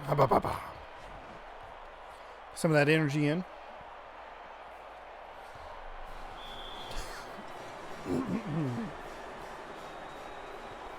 Welcome to the new episode of Red versus Blue. The Reds currently up 2. They turn the ball over and Memphis quickly ties it right back up. Memphis working with a full court defense. Oh wow, they're going to get an offensive foul call there. Nice play by the Tigers to give themselves some offense.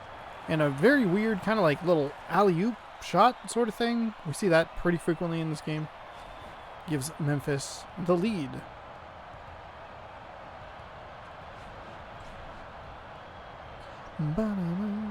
Memphis and Missouri have the same tail style where it's just like a hard piece of wood.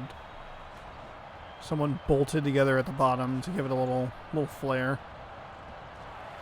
A nice shot. Memphis really quickly out to a 6-2 lead.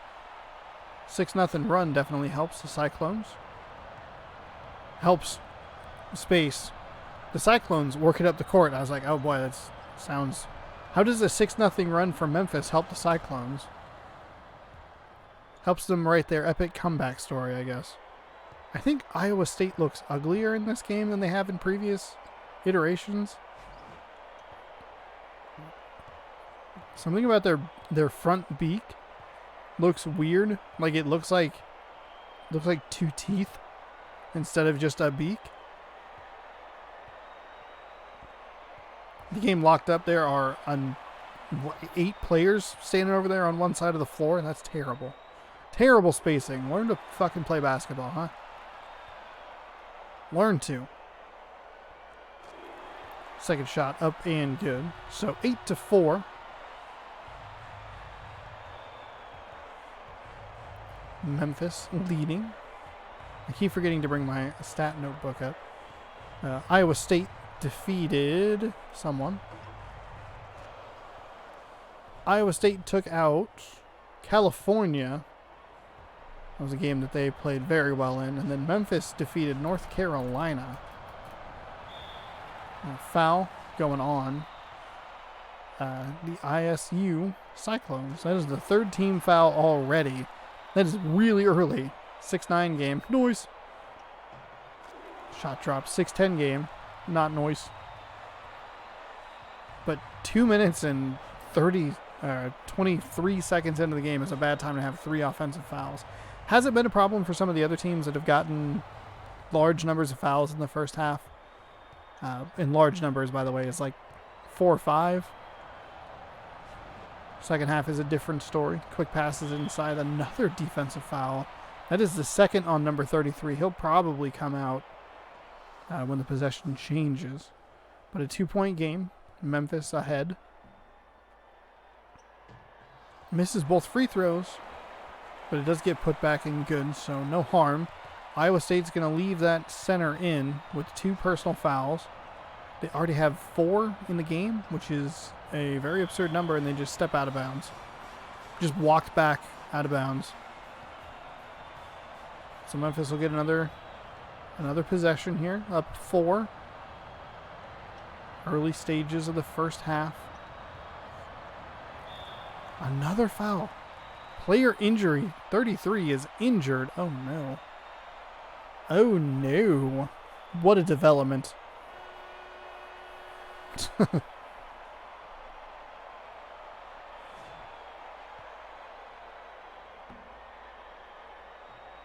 Front end of the free throws is no good.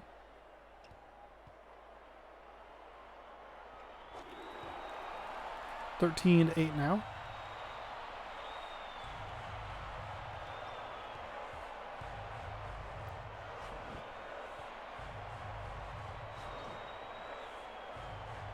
Deep three for Iowa State, no good. Memphis will rebound and gets a free pass and an easy layup that he couldn't make, but he gets his own offensive rebound. What a disastrous play for Iowa State. That was a one-on-one, kind of. And he missed the layup, and they still couldn't get the rebound. Iowa State down 7, and they are looking like they are not a team that should be in the round of 32. Like they played just a garbage California team. You can kick out for a 3 if you want anytime. No, instead the ball will be stripped away. They'll flip it around. Good thing that three-point shooter didn't move. Fade away deep 2 off the back iron, no good. Repositions himself, dunks it down hard. 17-8, early lead. Number 33 out for the game, so we won't see them back. Iowa State, though, over the last couple of minutes has done a good job of not fouling, which is nice. Deep 3 for Iowa State is good. So the lead was 9, now 6.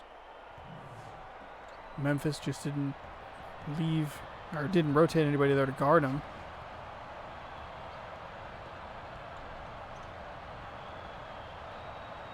There are 6 players within about 5 feet of each other. 7th kind of just hanging out. Kick it out to the three-point shooter. Stolen away, or stripped by Iowa State. Nothing doing there. Defensive foul yet again. That is 6 on Iowa State. 6 team fouls in not even 5 minutes. Memphis, though, isn't doing a good job at making free throws, though. They've missed a good chunk of them. At least half, maybe more. Pardon. And they steal the ball there.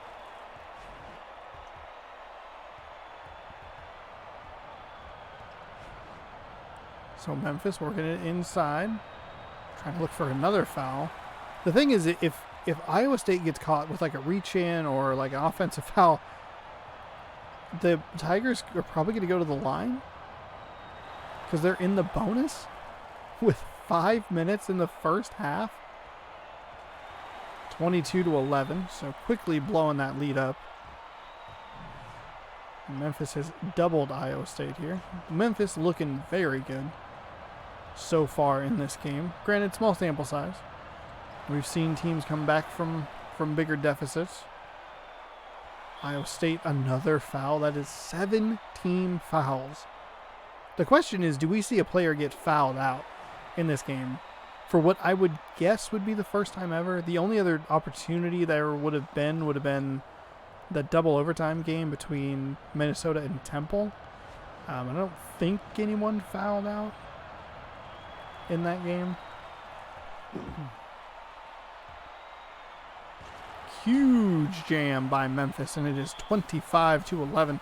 Iowa State will take a timeout, down 14 with 4:09 to go. Giddy up, 4:09.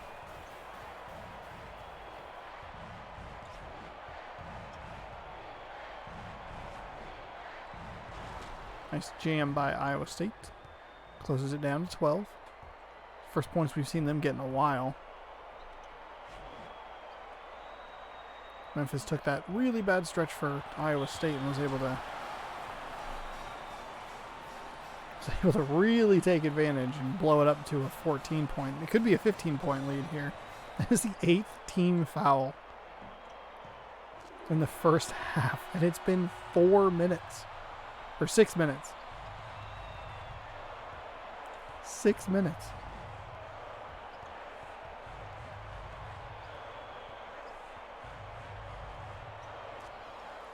Nice 3 by Iowa State. Cuts the 15-point lead down to 12. Almost stolen away. Instead, Memphis will drive to the basket. Off the left iron, no good. Iowa State pushes it forward and just dribbled it right on that boundary. Just, hey, you want the ball back? I didn't want this. I don't like it. We're good. We're cool.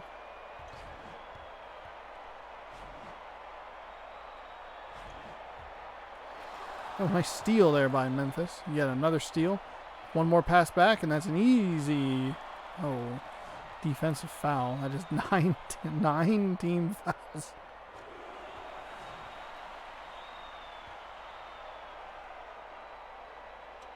It's blowing my mind. What's blowing my mind even more is how bad Memphis has been from the line. Might do a halftime check because they've taken so many free throws.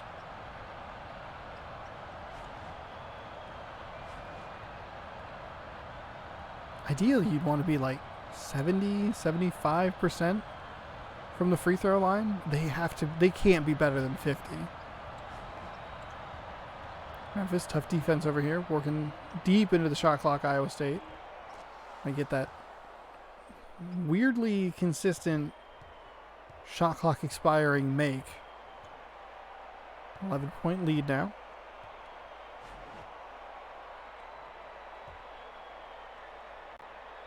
That's a deep three for Memphis. It's no good. Couldn't get the offensive rebound, so it's going to be Iowa State running it out here. Nothing really doing for them. Passing it back. Into the corner. Nice defensive recovery there, or rotation, I should say. Iowa State making it hard. Or Memphis, excuse me, making it hard for Iowa State to get a shot or clean look. You got one guy coming up on the right side. Nice jam there. 31-18.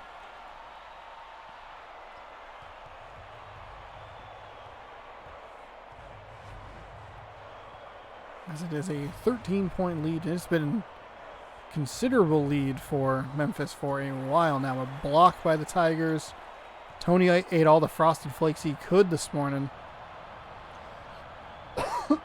Excuse me, to put himself in a position where he might miss. Finally miss. Finally a defensive rebound for the Cyclones. 13-point game. Turnover immediately. We've got a guy on the right. There you go. Just flush it. Blocked. Somehow not a foul. Hook shot is up and good, though. 15-point game. Iowa State having a very bad first half. A lot of turnovers. A lot of missed shots. That one will go down. So 33-21. Guess it was a 3, maybe? Oh my god, double blocks. We finally get control of the loose ball. Shot clock has like a 1 second difference, maybe. Get the shot to go up and good. So 5-0 run here for Iowa State to close out the half, at least make it somewhat competitive. Memphis can't make free throws. But 10 team fouls for Iowa State is absolutely absurd. I think the most we've seen in the first half is 6. And they blew past that. On the flip side, that's Memphis' first foul. Wow. They will use it to cut the lead down to a single digit. 9. 12 seconds remaining. That's kind of a weird pass. Tigers. Blocked. Blocked again. Iowa State will shoot it from midcourt and nothing doing.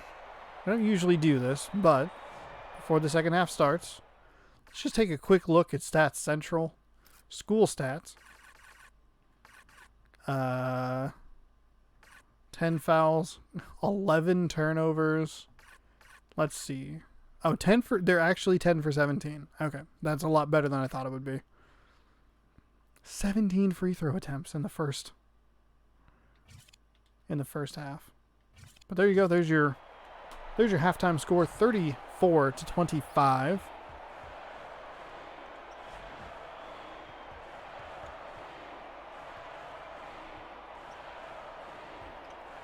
Nine-point game. 3 for Memphis is no good. Tip in, rattles around it is good. So the lead down back up to 11 was 9. I might have said that incorrectly last time. For that, I do apologize. For some reason, those numbers, I hate when the lead is like this. Oh, 9 points, 11 points, 9 points, 11 points, 11 points, 11 points. Another 11 team fouls already. First of the second half, the team fouls do reset, so they aren't. Memphis obviously not in the bonus. Iowa State's first team foul, so 11-point game here. Almost stolen away by Memphis yet again. Iowa State had 10 fouls and 11 turnovers. Nice shot there by Iowa State. And when I appreciate that they went for 3 and got a 3 because it makes my math a lot easier. 8-point game. I could figure that number out. Back up to 10. Memphis will work with a full court defense here. Get a nice steal there. Quick pass inside. Another foul. That's 2 for number 11. Iowa State has to be in tremendous foul trouble at this point.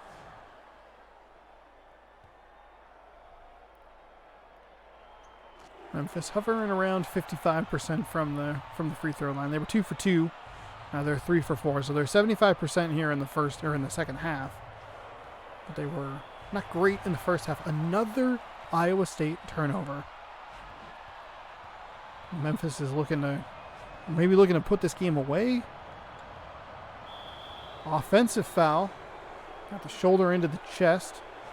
They'll get called for a charge. And Iowa State will turn Memphis over. Look for another three-pointer, perhaps. Ooh. Pardon. I don't think I slept very well last night. Ooh, stolen away. Quick inside pass, nice jam. Brings it out to a 13-point lead. 43-30. 2 minutes gone here, second half.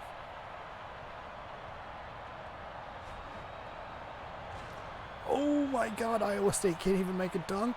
Oh, yikes. Yikes. The Cyclones are in trouble. They can't even get that loose ball. That's a deep 2. It goes down. Memphis is feeling it. Getting lots of takeaways. Getting lots of loose balls. Solid bounces for the home team. Iowa State, another deep shot. Looked like it might have been a 3. Not 100% sure. Obviously, it doesn't matter because they didn't make it. There's a shot that rattles home, and Iowa State is going to take another timeout pretty early in the half. Down 17 points. Tigers dominating this game. Which makes my life easier. Because, not that exciting. Just hang out.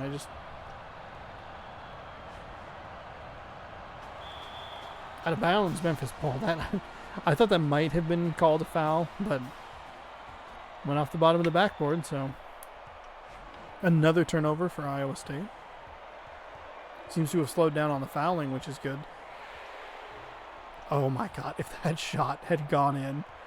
The guy stripped the ball. It bounced right into that dude's hands and just a wide open 3. All right.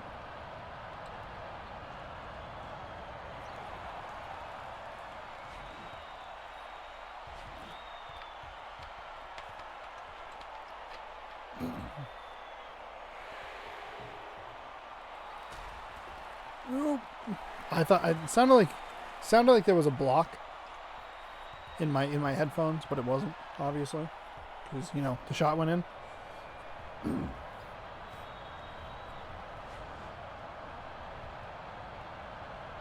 There's a 3 for Iowa State. It's good. So 16-point game now.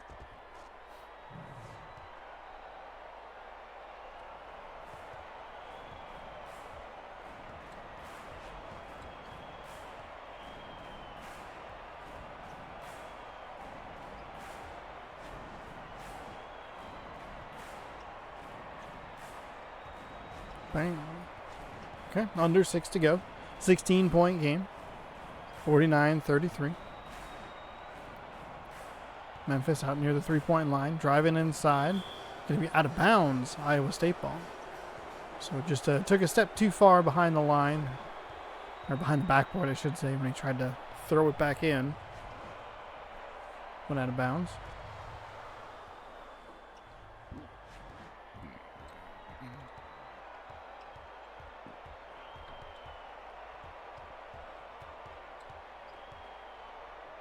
So now it's a 14-point game, another missed shot for Memphis.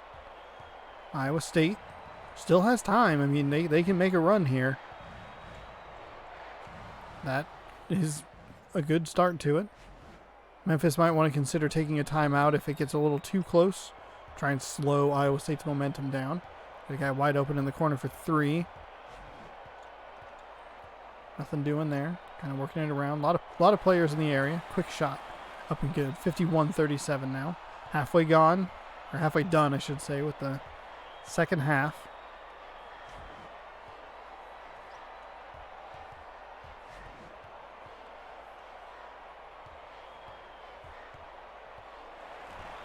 (51-37).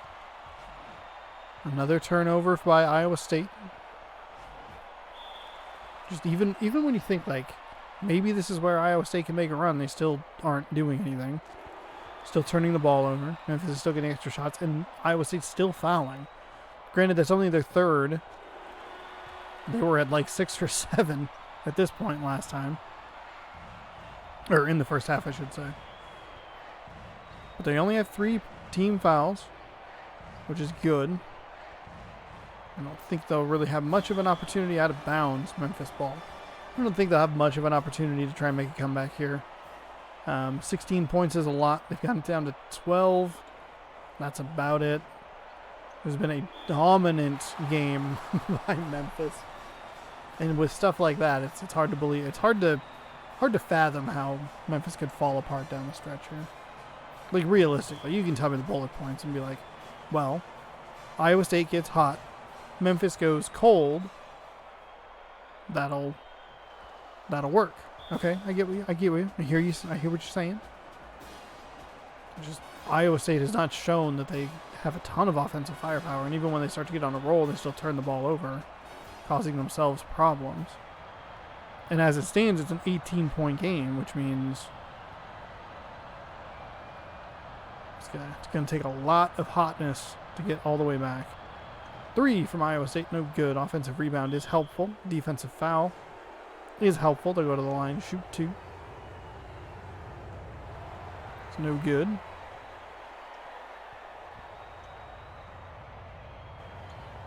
That one is no good, but the offense does get the rebound. Unfortunately, they can't make the shot.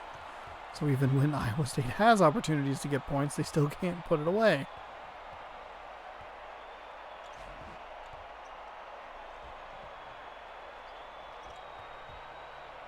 Memphis, though, they can't put the shot down to put it to a 20-point lead. So it'll remain 18, now 16, with 3:20 remaining.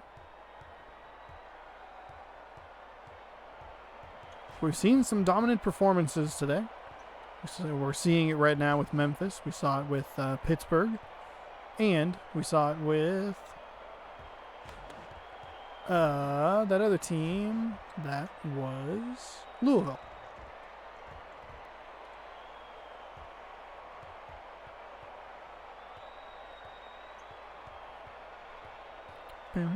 There's a 3 for Iowa State, no good.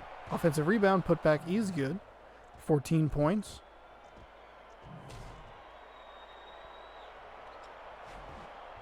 .241.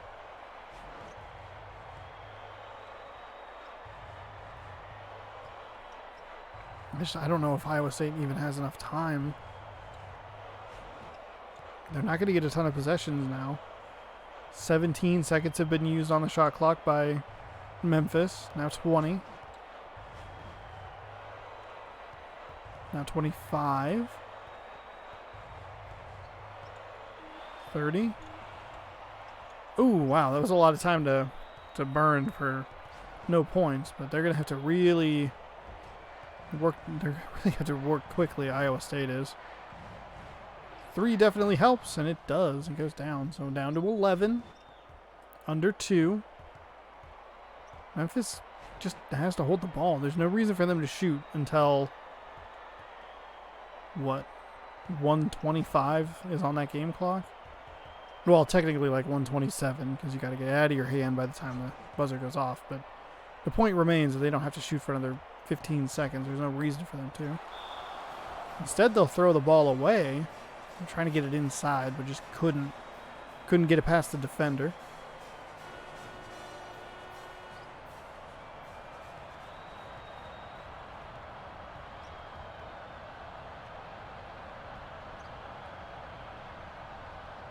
About 11 points. Driving inside, blocked by the Memphis Tigers. That was maybe their best shot at coming back. I don't expect them to foul or do anything like that. We'll see what happens once it gets to the minute mark. Defensive foul. I don't think that was intentional. I think that was just a reach-in. Yeah, it was definitely just a reach-in foul. Okay, Memphis making a bonehead play of their own. They're going to step out of bounds on the baseline. 11 points. Iowa State working their way around the court. Not a whole lot they can do. It's off the right iron, no good. That gets down. 43. Maybe they do. I mean, if there's a team that's susceptible to a comeback this late, it might be Memphis. Iowa State's been pretty good from 3, and Memphis has not been great from free throws.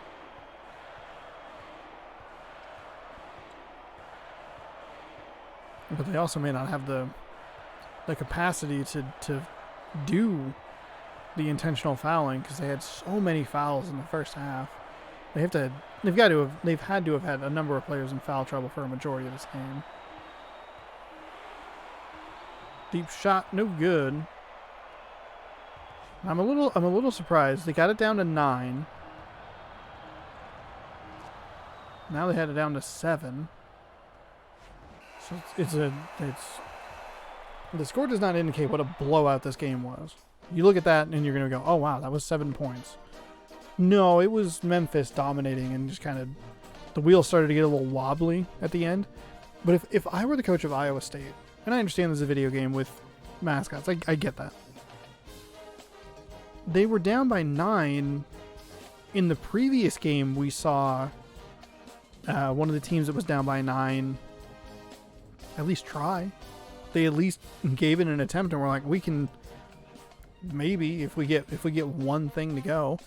And they were down in a similar situation where Memphis was a bad free throw shooting team, or not a great free throw shooting team. They're down 9. That's 3 threes. They've been shooting well from 3. If you get Memphis to miss 2 first attempt free throws, get a couple threes, all of a sudden it's a 3-point game. You at least have a shot at it, you know. But alas, they gave up because they're quitters, which is fine because I'm sure I picked Memphis to go far in this bracket. Iowa State 48, Memphis 55. That'll do it from Memphis, Tennessee. Memphis will be the 5th team to punch their ticket to the Sweet 16. And next up we have probably the thumbnail game, if I do say so myself. Cincinnati at Baylor. These are some good mascots. Cincinnati. Baylor. Oh, yeah. Bearcats. Bears. Battlestar Galactica. There you go. Bears beats Battlestar Galactica. So here we go. Cincinnati and Baylor. Game number 6 here. We're walking on the sun. Oh, hang on. I gave myself a good thumbnail pose here. Wait, a little thumbs up. Well, there we go. Now when I go into edit and I go, oh, I never give myself a good thumbnail pose. I mean, it's not supposed to be like a Valley Girl. I just get annoyed with myself. I'm like, just look at the fucking camera. Because I'm like trying to get a screen grab, and I'm looking over here, I'm looking over here, and I'm looking past here. I'm driving myself nuts. So there we go. All-American. We are going to Waco, Texas. All-American. 10 minutes. This is a good matchup. I like this matchup. Didn't really realize that it was going to be a matchup. Oh man, there is a lot of mascot on this on this floor. Baylor makes the floor look really small just because their mascots are so big. Cincinnati running around open 3, and they'll get it immediately. And a 3-point lead, 10 seconds into this game. Cincinnati does have pretty boring jerseys, just has Cincinnati on them. Exciting.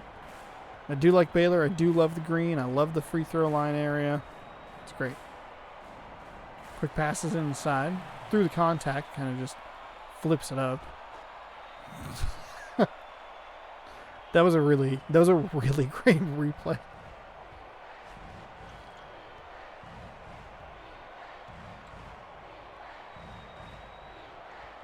Another 3 for Cincinnati, and they are 2 for 2 from beyond the arc here in the opening minute.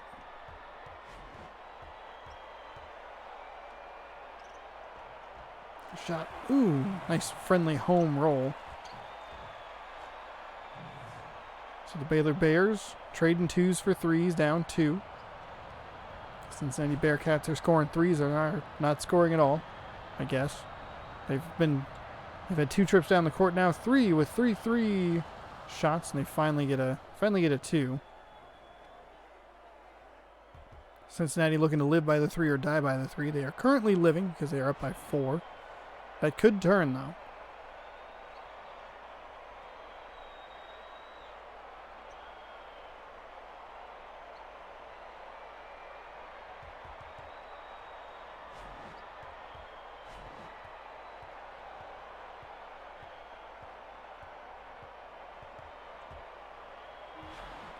Oh, stolen away by the Bearcats there.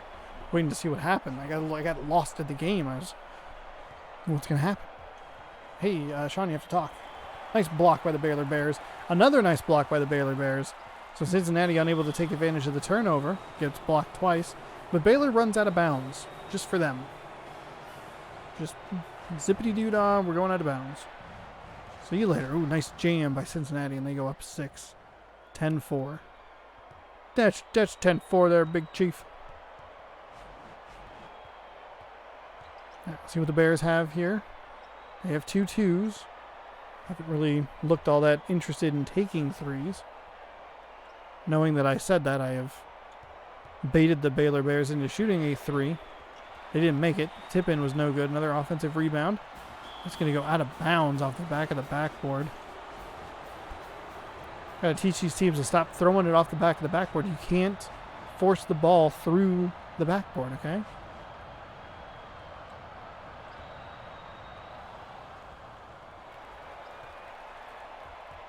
Ten to 4. Cincinnati been in control from the tip. Came out, hit a 3. Baylor responded with a 2. Cincinnati came out, hit a 3. Baylor responded with a 2. Since then, it's been all Cincinnati. Baylor struggling on the offensive end. Couple of turnovers. They ran the ball out of bounds after a couple blocked shots, which is unfortunate. Deep 3, and that goes. So there, Baylor cuts it down to 3. 10-7. 6:35 remaining in the first half. Kind of a weird shot for Cincinnati to take. You look like you had a clean look at the backboard for a layup, but instead changed the shot at the last second to make it way more complicated. That's not a 3, it's a deep 2, but it's still good either way. 12-9. A little bit of a Christmas game, red and green. Not all that much of a Christmas game though, because Cincinnati is not wearing any red. Another 3, and that was with the defender in his face. So Cincinnati has 9 points from 3s, which is as many points as Baylor has total. That's a deep 2. It's good, I believe. Oh, they're the home team, so I should be listening for the cue. The home, or the home? Home! No. 3 cue from the home team. From the home crowd. Good God. But a 4-point game. Bit of a weird series of events there. Nobody can really get anything going offensively. There, Cincinnati finally gets a couple of points. winner gets the privilege of going to face Memphis, or actually going. They'll be the home team. So either we will be back here in Waco, or we will go over to Cincinnati, Ohio. Memphis has to leave their cozy comforts of 3. There it is. Nothing. There it is. The sound cue. Shot no good. So still a 6-point game. 17-11.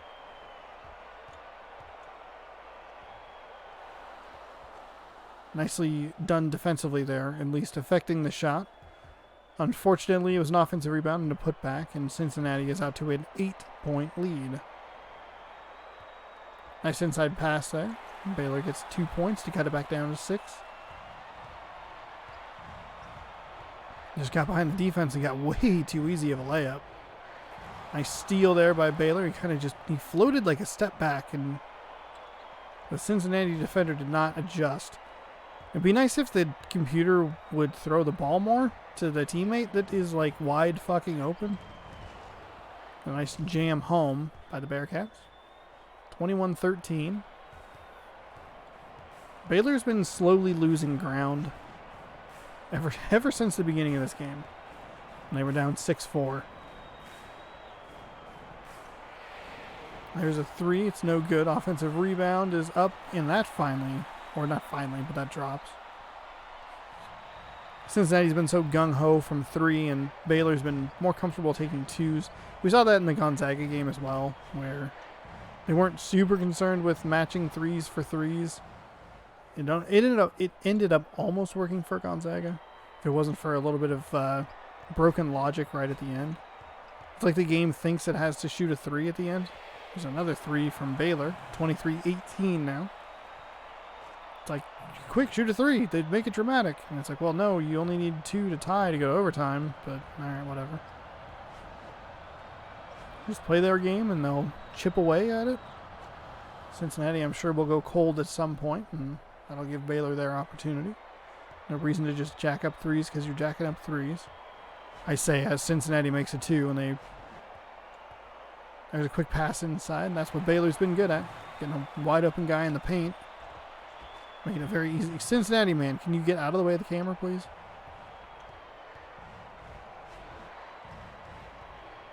Also, it doesn't make any sense that he would phase in and out. Because theoretically, that would be a camera that's just zoomed in on it, so it would just be the back of his jersey. But whatever. I get what they're going for. Nice jam by Baylor. Cuts it down to 3. 25-22. This has been a great offensive game.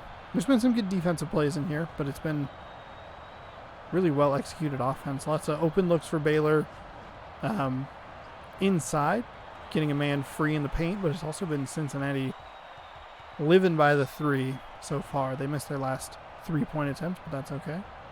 Baylor cut it down to 1 here. This float pass inside. Weird shot, rattled around on the rim and just fell. That'll be out of bounds, so Baylor will retain possession, or take the turnover, I should say.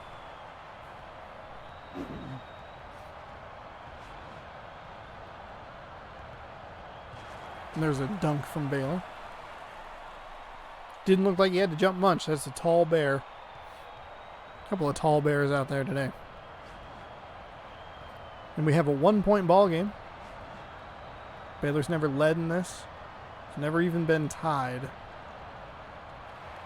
Opportunity for Baylor to take their first lead of the game with under a minute and a half to go in the first. The defense just got out of the way, and they willingly let that happen. That should not have been that easy. There were 3 defenders there.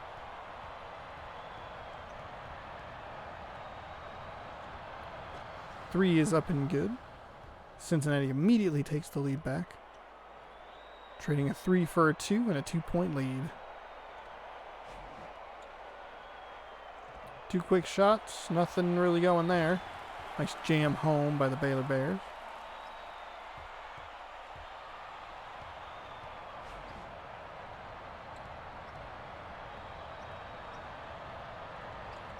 And 28 all.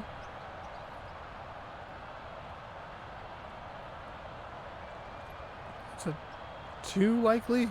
Could be off. Oh, out of bounds. Baylor touched it last. Interesting, okay. That'll be a fresh shot clock for Cincinnati. They'll take it and knock down a 3. So we'll see what Baylor wants to do here. Has to offer. God, shout out to my knee cracking. Wants to do, they'll take a little short jumper, knock it down to 1. They've been comfortable doing that all game.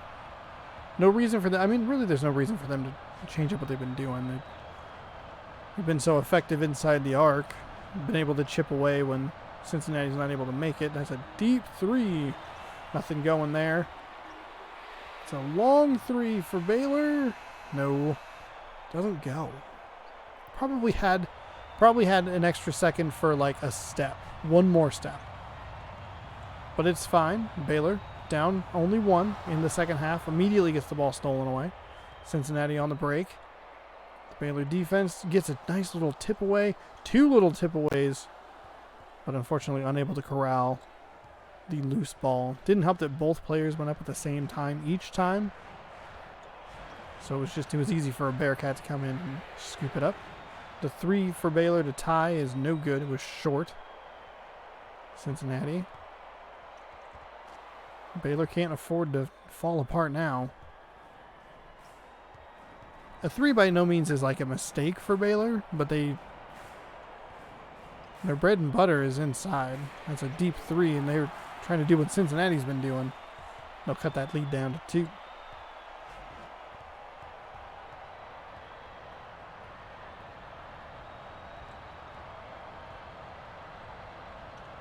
Three for Cincinnati is good, so they'll take that 2-point lead and bump it right back out to 5. So a great offensive show here. If you like points, if you like offensive basketball, this is a game for you. Not to say there hasn't been any defense. There's another 3. Oh, sorry, that was just a 2. Audio cues, Sean. Listen to the audio cues.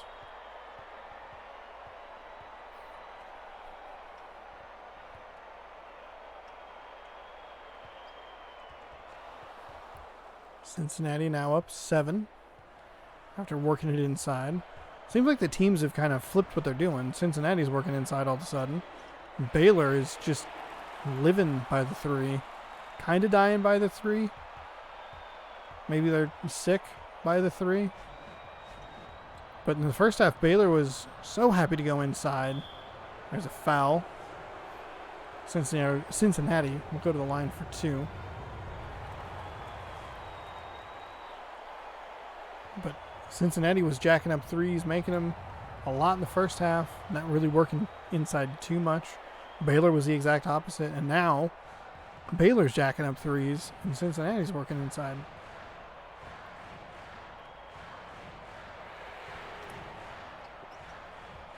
Another 3 by the Baylor Bears. This is very surprising.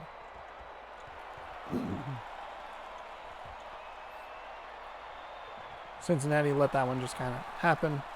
Pulled the player away. I mean, there's no sense in getting a dumb foul or anything. So I get what they're going for. It's just weird. I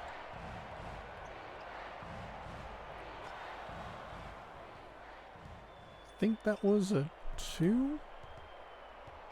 41, yeah, 43. So that was a 2-point shot. It was close enough to where I was like, I'm not 100% sure. There's Baylor going back to Baylor basketball.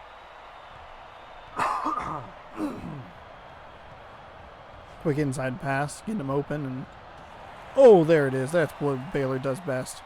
Nice block. That was forcefully blocked out, and a nice recovery down on the baseline, leading to a huge jam on the other end.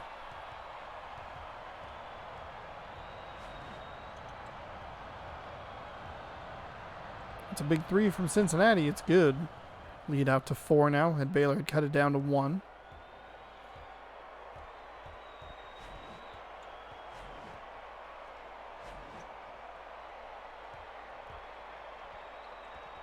Ooh, Baylor Bear getting a nice offensive rebound and a huge jam yet again.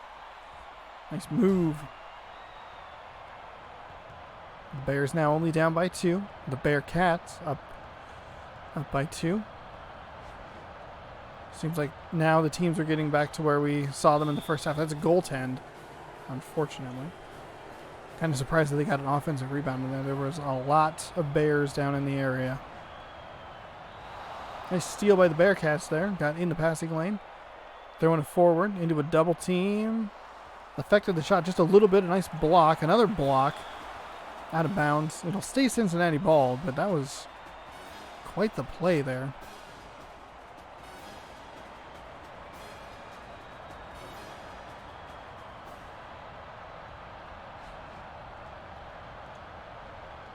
Quite the play by the Baylor Bears. Shot is short off the right iron. No good. Baylor with a nice easy layup. And with only 4 minutes gone, we have a 48-46 game. Almost 100 total points.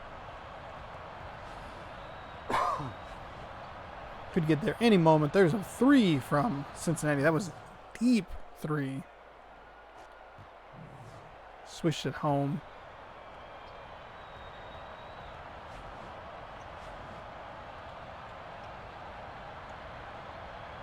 Quick passes inside. It's going to be a defensive foul.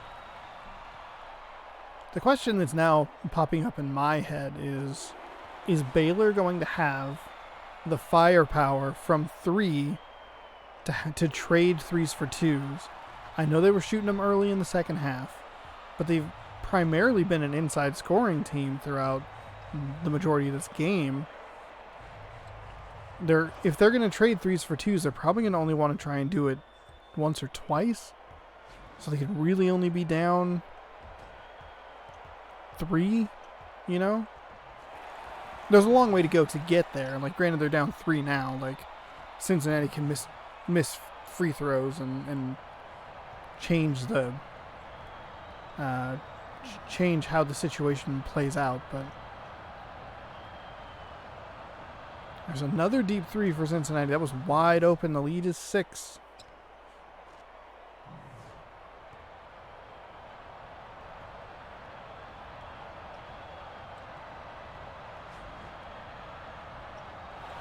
Oh, another steal by the Bearcats. Bears a little on their heels now. That's a layup, and now it's an 8-point lead.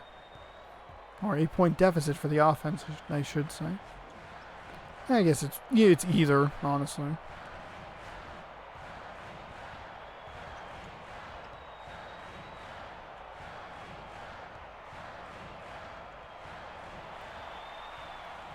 There's a nice little layup there to cut the lead down to 6. See what happens. We have about 4 minutes remaining here in the second half. This has been a great game. Back and forth, close for both teams. Pass to the right. That's a very complex shot for some reason. He got turned around, and Baylor Bears unfortunately not able to take advantage of the Cincinnati turnover.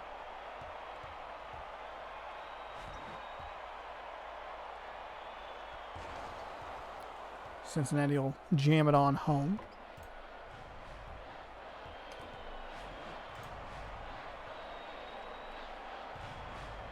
Baylor, quick passes inside. Still effective. As effective now as it was, as it has been, I should say.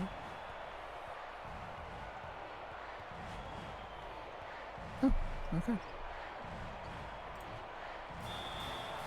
Out of bounds, Baylor ball.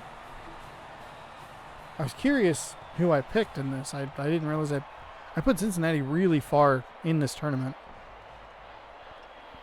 I thought it was Baylor, so I was getting a little worried. I was like, oh no, my bracket already sucks as it is. I don't need help.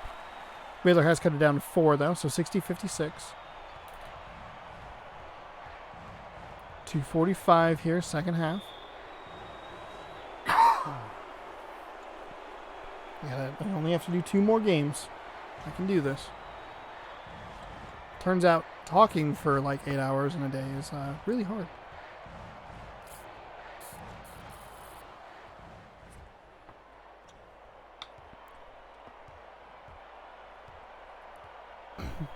I got the go ahead from my throat, which has been giving me problems over the last month or so.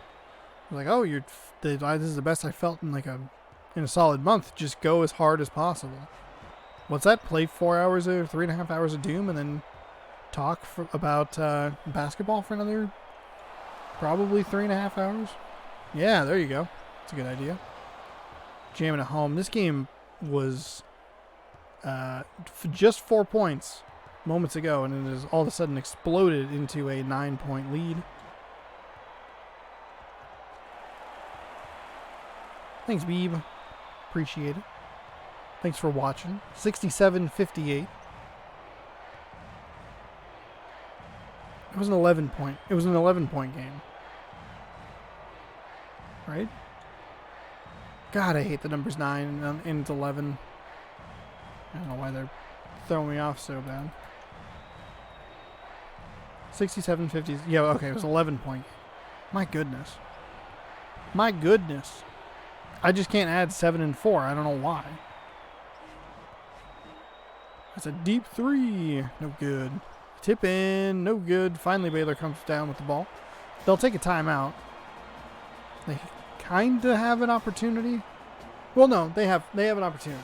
We're working with the same scenario that we've worked with the last couple of games. Baylor is down 9. I don't know how many fouls they have, but no, now they're down 7. But still, let's see how many fouls they have. They have 3 fouls. So they'll get 3 opportunities with Cincinnati shooting 1 and 1, which means that if Cincinnati misses the first one, no points, that you can get a rebound. Baylor just has to hit a couple of 3s. They can get themselves right back in this game. Break my heart, ruin my bracket. Oh, they can't get the first one to fall. And by Baylor, I mean, or by fall, I mean Baylor. 2 down, 69, Noise, 60. So a 9-point lead for the Bearcats over the Bears. 4 extra letters in their name has accumulated to a 9-point lead. Baylor has to go. I would say you give it one good shot here. That's a 3. Okay. Still 9. So they have 2 more opportunities at this. Cincinnati's making free throws though. You can't trade 4 for 0. Yeah, you needed that one on the first. It's a 10-point game. I mean, you'll take missed free throws whenever you can get them, but still giving up a point without getting a single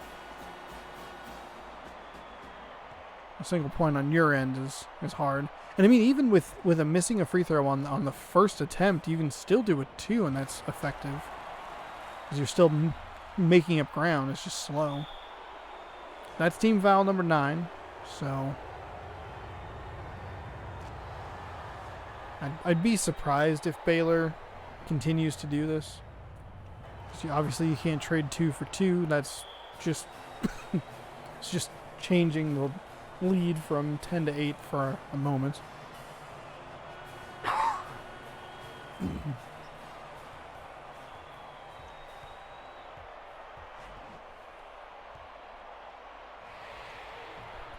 Ooh, there you go. Friendly roll. Oh my gosh, a turnover off the inbound pass. You got to go, Baylor. It's out of bounds. I wasn't expecting that. That's a defensive foul, so they'll go to the line for 2. Interesting. This game is not over yet. Okay, well. 7 points. If you made both of them, you cut it down to 5.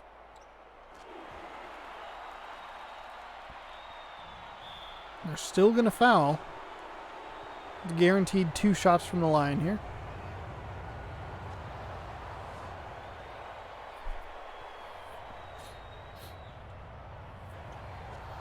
They'll make both of them.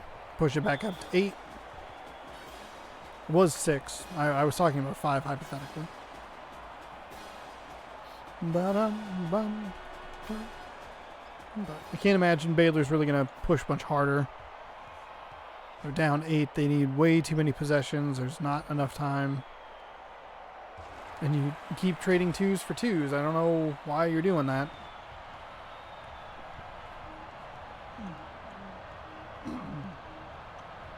Pardon me. Cincinnati will dribble out the clock. And that is it. That is our score. 74 to 68. Cincinnati is moving on, 74-68. Just double checking, triple, quadruple checking. I honestly could not have picked a better time to make a mistake in that last round. But that is game number 6. 2 more to do here.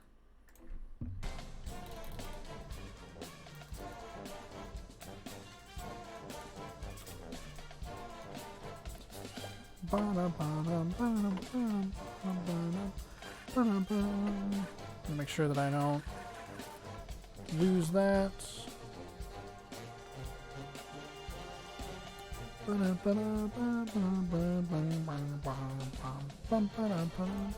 Curious if there's anybody live to keep an eye on. See when they're. So when we raid here in a little bit, have an idea. Syracuse at Connecticut. 2 teams that were at the end of their respective alphabetical letters. 23 at 5. Those ratings don't matter. Syracuse, UConn. They played an incredible, 6 overtime basketball game. I believe it was Syracuse and UConn. Syracuse for sure was involved.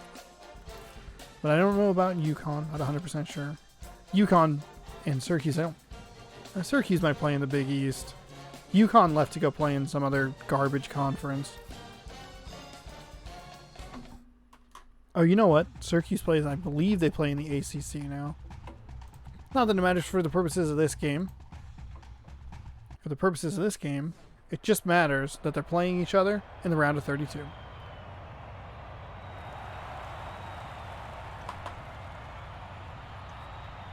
UConn starts with the ball. We are in Connecticut.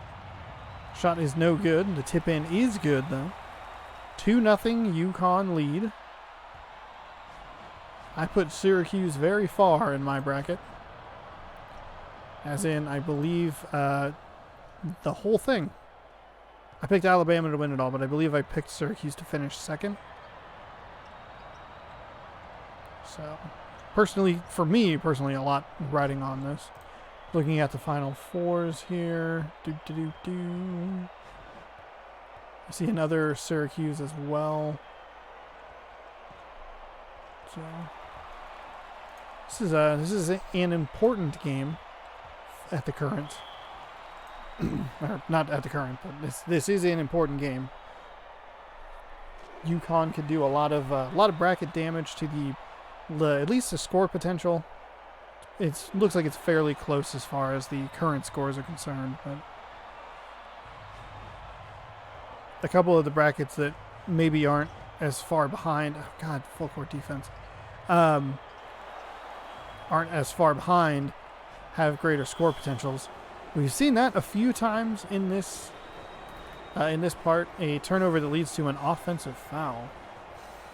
That's what Syracuse gets there. Drawing the charge. I believe we saw it with Iowa State, maybe? I don't know. They fouled every which way in the world you could imagine. And that is 2 quick fouls for the UConn Huskies.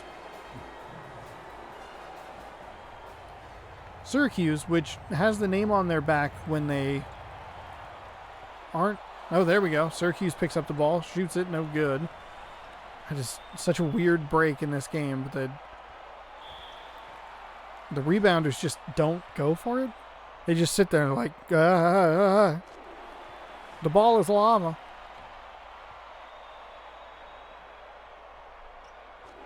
Two shots in. 6-4 lead. Just over a minute gone here in the first half.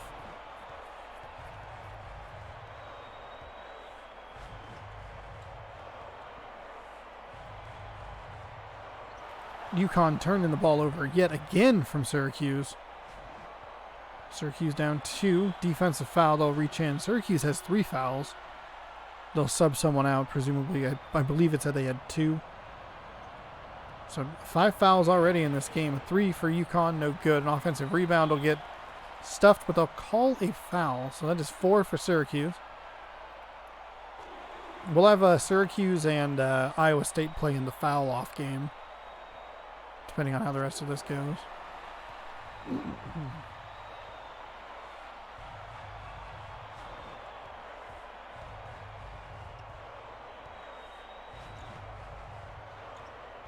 We'll see if the full court defense continues to be a nuisance for the Syracuse Orange. Off the left iron, no good. UConn opportunity to push their lead to 6 on this trip down the floor.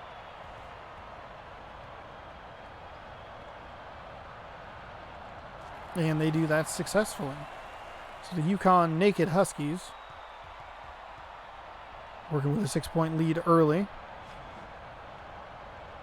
There's another foul. So 3 fouls on UConn, 4 on Syracuse.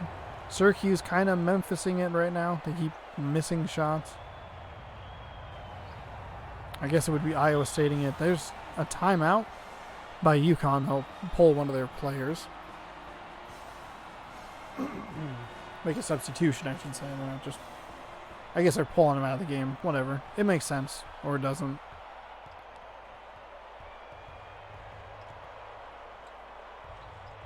Nice jam inside by the UConn Huskies. And it is quickly a 12-4 game. Let's get this. This day of games, this batch has been much more consistently lopsided. Dangerously close to out of bounds. Works inside for a nice mid-range 2-point shot. Connecticut up 12-6. 7:06 in the first half to go. Off the right iron, no good for UConn. Syracuse with a rebound. Working it inside. Got a lot of players around the perimeter. That's a 2. It is good, so they'll slice the lead down to 4. Cut that lead in half. Syracuse finished second last time in the Mascot tournament. Blocked shot.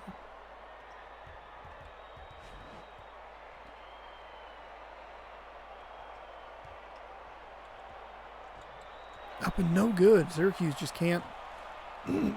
Pardon me. Syracuse can't. Oh, God. Couldn't get it to go, and UConn comes down the floor with a 3-point play. Make it 15-8.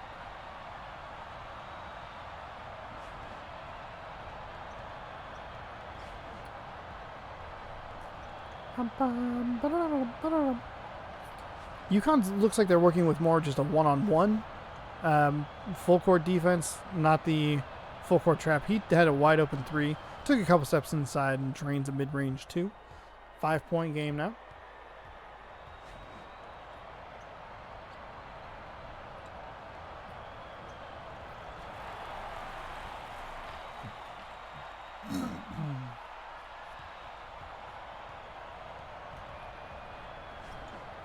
(17 to 10) game now.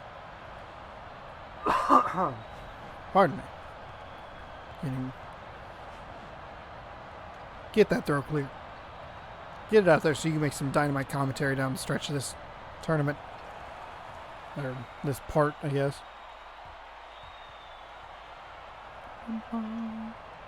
UConn with the ball. 2 quick passes inside. Incredibly effective. UConn almost doubling up Syracuse's score. We have a 9-point game. 3 for Syracuse. Off and no good. Just like a touch too hard. Nice block inside. Both players went up at the same time, which gave the UConn offensive player who was there at least an opportunity to try and get the loose ball. But Syracuse does come away with it, and they will look to make the most of it with a 3-point play opportunity here.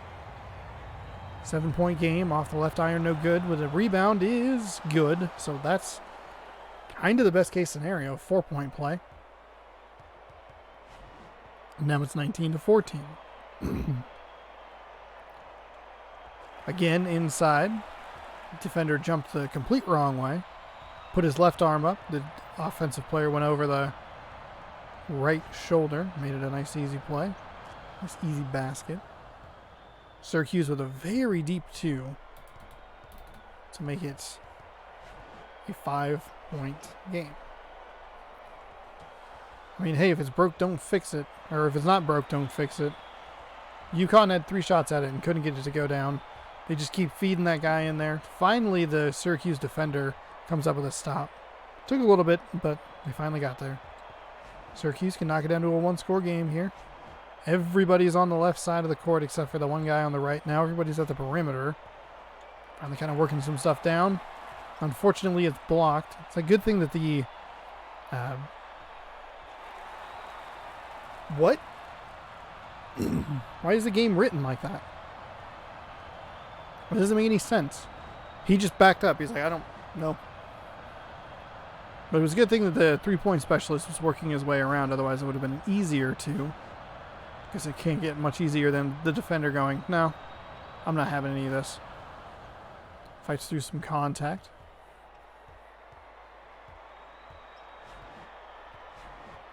And makes the 2. So we're down to a 5-point lead here for Syracuse. And there's 2 offensive players against 1 defender. Nobody else comes in to try and clean up the block shot or the rebound, giving Connecticut easy opportunities here. They threw it to the wrong player. The other guy that was working his way to the 3-point line ended up being wide open. Locked in on a triple team. That looks like a 3 if it goes. No good. Offensive rebound. The jam is no good. The layup is no good. Connecticut comes away with a rebound. So Syracuse had a lot of opportunities there to close the gap. They aren't able to take advantage of it. Connecticut continues their dominance of this first half. Straightaway 3 looked bad from the moment it left his hand. Drifted right. UConn, see what happens when you play defense, Syracuse, is you affect the shot and maybe they don't score points. Well, okay. In that case, it didn't really work, but they at least tried. Which is, more than you did.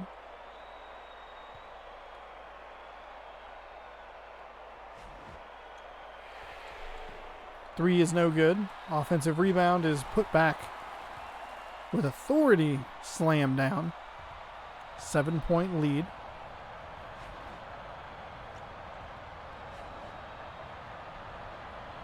There's a 3 for Syracuse, and they drain it, knocking that lead down to 4. It looks like they ran the same play to either side and kind of just picked which guy they thought would be more open or have a better look at it, or maybe he's just the better 3-point shooter.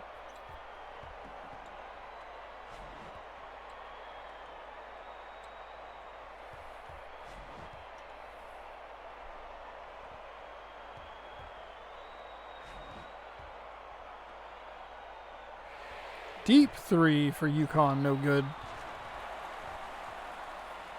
And yet again, Syracuse gives up an offensive rebound that's put back. And they're still down 6. 1 minute to go here in the first half. A very good game. UConn's been largely in charge of it. Syracuse has made it somewhat close. They've made it competitive. UConn feels like they're more in control of it than the score would indicate. Only a 6-point lead feels a lot larger because of how well Connecticut has played. And Syracuse has not shot the ball particularly well throughout this first half. 45 seconds remaining. A lot of threes like that going down. And even when UConn's missing them, guess who's there to clean it up? Another UConn player. Working around. Go for the 3. Short. The tip in, no good. And even Syracuse couldn't even get the tip in to go. UConn breeze into the basket, but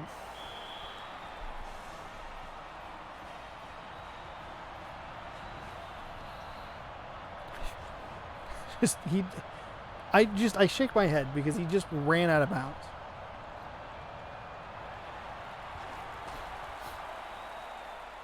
And it is an 11-point game. 3, 2. Nothing doing there. UConn will take a meaningless shot that's not even close. And they'll go to half with a double-digit lead here. 34-23. Syracuse is going to need to do a lot of work here over the second half. 2 people's brackets riding on them. Not riding necessarily, but 2 brackets did pick Syracuse to make it very far into this tournament. Oh, that's a 3-on-1. There's no way that ends well for Syracuse. And it doesn't. It's a defensive foul. Go to the line for 2. Now a 12-point game. Can push it to 13 with a make here. They do. So 36-23 was really just a bad, terrible end to the first half. Bad doesn't describe it correctly. Terrible is correct. Shot is up and no good. So 13 points separates these teams. Nice steal by Syracuse. Nice opportunity for two there. They still can't get it. The UConn defender did a nice job of working their way back to at least affect the shot a little bit. And it worked because it was just enough. Put a little too much on there and it hit that left rim. Didn't go down. Syracuse really needed that shot to go down, not just to get a little momentum, but there was no way they were going to get an offensive rebound. All 5 players were just standing out near the three-point line. Up and good. So trading twos means that it remains a 13-point lead.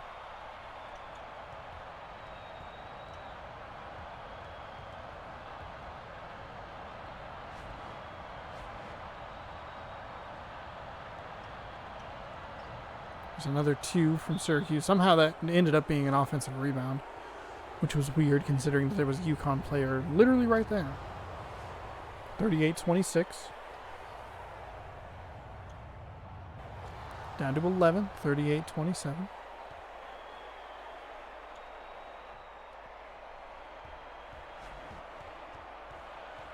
See what Syracuse has here for defense. Looks like they're willing to meet them more in the half-court set. Stripped away. There's a turnover. You got a guy coming up on the right. He'll just take it all the way. Nice layup there. You had enough room between him and the defender to make a clean shot. So the lead down to single digits now, 38-29. Looked like it was almost stolen again. So, but UConn working with that same play that they've had throughout the first half, where they just throw it into the center. The Syracuse player goes up with the left hand, and the UConn player just goes up right over their right shoulder. It was effective then, it's effective now. Puts it back to a double-digit lead. Through 2 defenders. Finds some space and gets a shot to drop.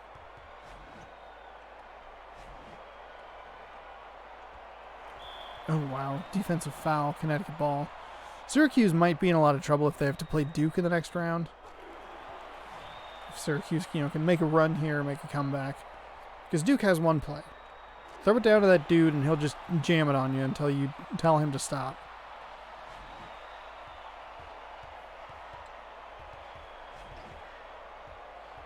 Which would be a problem because the Syracuse defender hasn't really even been able to stop the Connecticut center. Oh, stolen away by UConn in the paint.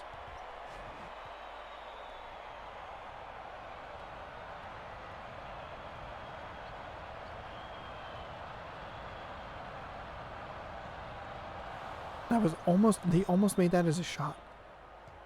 Got a guy coming up on the right, and they'll pass it to him. Get it up over the defender, and it's good. So they'll cut the lead down to 9.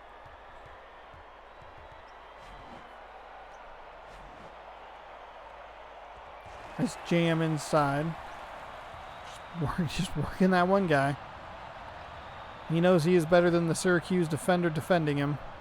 Just throw it to me and I will shove it down his face. Just keep throwing the ball to me. He is not doing anything. He's putting up the wrong hand.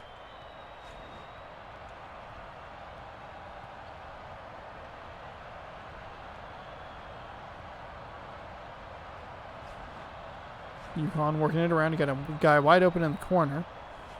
Instead, they'll take a mid-range 2 that doesn't drop. Syracuse down 9. They've been really comfortable to just work it around the outside and the perimeter and just kind of hang out up there.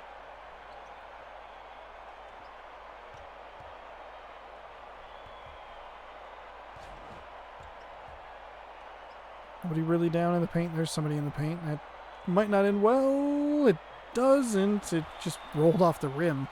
It hung there for a while. I was confused about exactly where it was. Nice block. Defensive foul. It's still going to drop because he went up with the left hand. He got fouled on the right hand. So able to get that to go.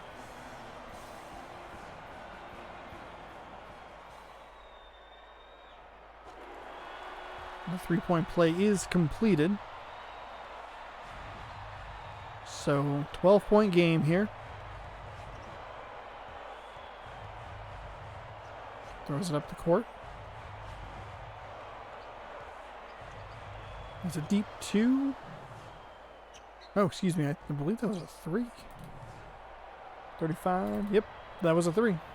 His foot. The feet are so hard to determine sometimes. And even when it looks like he's clearly like on the line. The lead now back to 11. Double digits. Overran that 3-point spot just a little bit.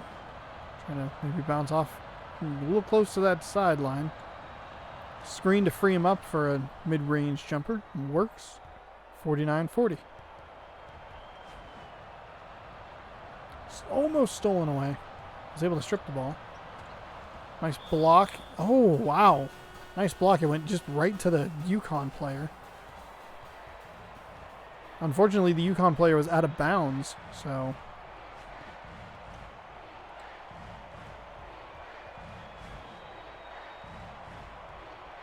Oh, UConn blocked it. Stripped it. Something happened. There wasn't like a thunk in my ears, but he went up at the ball and he came down and there was no ball. Nice reverse jam there. 51-40.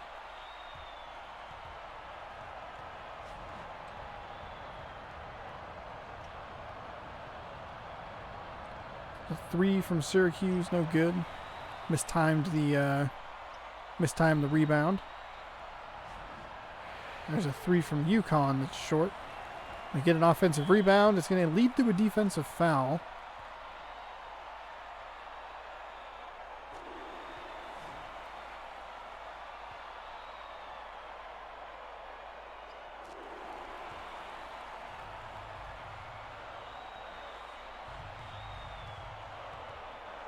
So a 13-point game here. UConn has been in charge most of this game. Syracuse hasn't really made it close. I think they've gotten as close as 7, 8 maybe. It's just been a disastrous second half here for the Syracuse Orange. So a couple of brackets look like they're going to get busted here as this game comes to a close. A little over 3 minutes to go. There's still time. But Syracuse has not really shown that they can make a comeback.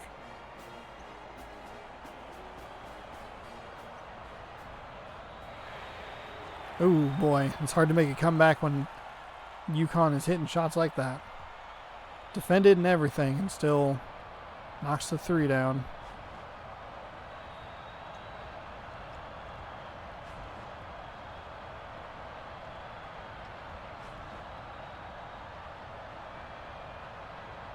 Nice jam inside. Still a 14-point game. They're working 5-on-4 because I'm pretty sure that other guy was celebrating. Trying to pump up the crowd, down 14, and the other team's just running right by him. There's a jam home. Syracuse has not shot well. They've been out of position defensively. They haven't been able to get rebounds defensively or offensively.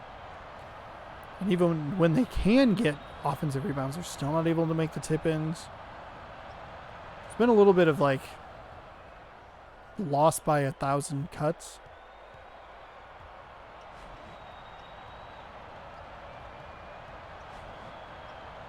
Just as far as like enough things go wrong back to back to back to back, all of a sudden you're looking at a 14-point game with 2 minutes left.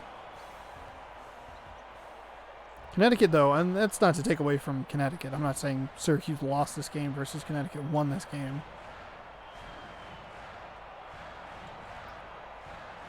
Oh. But even right there, there are 2 Syracuse defenders right there. A defensive foul. Weirdly. That was weird. I thought that was just an errant pass, but no, it was a foul. That's a 3 for Syracuse. It's no good. The tip in is, see, hang on, back up. UConn, when they've missed 3s, they've been able to get the tip in. With Syracuse, they missed the three and they missed the tip in. Lucky that that was not a block. That center's done a lot. He's been beaten pretty consistently as far as like that one play that they just kept running where it was like, just throw it into me, I'll figure it out.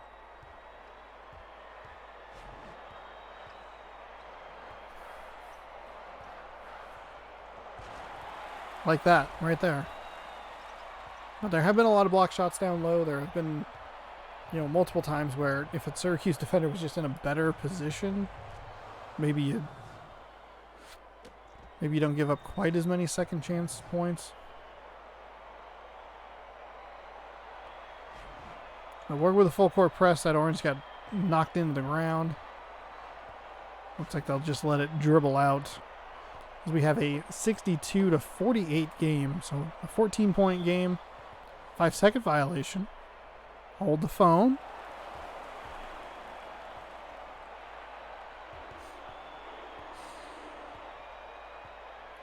God damn it.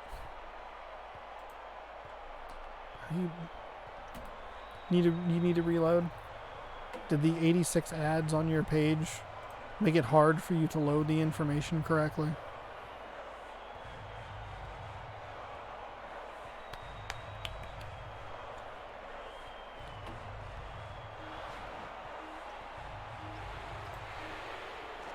Jesus.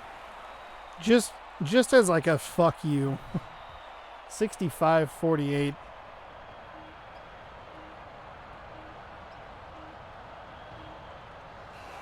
Hey, 65-50. All right. So a couple of brackets are now busted. Connecticut moves on to the next round.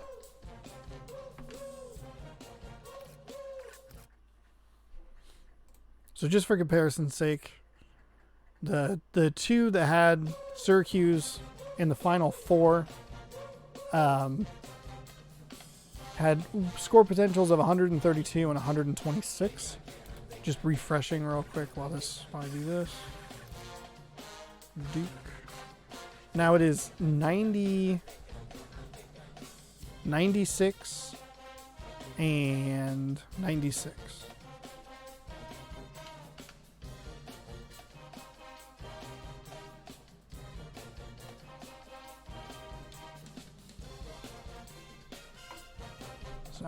All right, here we go. Final game. Duke at UCLA. Duke handled Clemson. What was it? 78-62. Good God. WTU. There we go. So Duke at UCLA. We're going to California to end things today. Los Angeles, California, one of two schools in Los Angeles, but we only see one of them because USC has a stupid-looking mascot. Don't know why you're there. I don't know why you're there. There. So here we go. One more game. The 8th and final ticket to be punched to the Sweet 16 today. We'll punch 8 more tomorrow. And then this series will be on a bit of a break. But here we are. Final game of the day. Duke at UCLA. Duke is one-time champion. Making a 3 there. Much to my dismay, because I'm tired of seeing him. Might just ban him from the tournament because I hate him so much. Actually, I'm kind of surprised that Duke made the cut. Just considering I'm not a big Duke fan. UCLA steps out of bounds, and they will give the ball right back to Duke.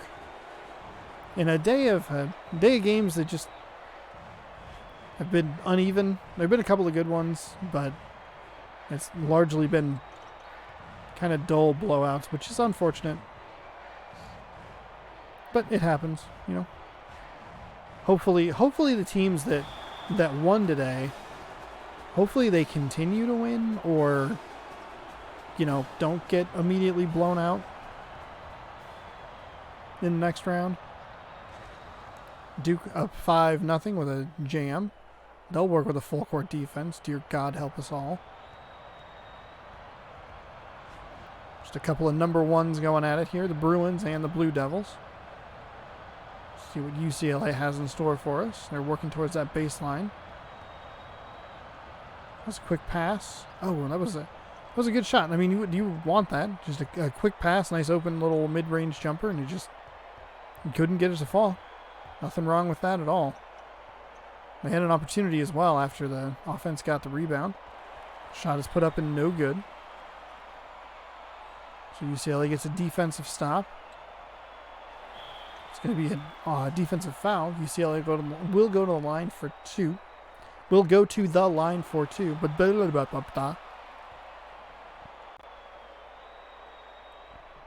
and they will make both of them. Well.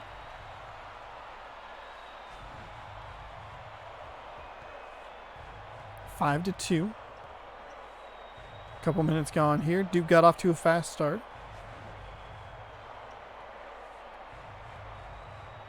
Clearing some space down low. There's no one other Duke player near. Nice defensive rebound by a giant bear. Or Bruin. There's a nice mid-range. No good. Duke comes away with the rebound.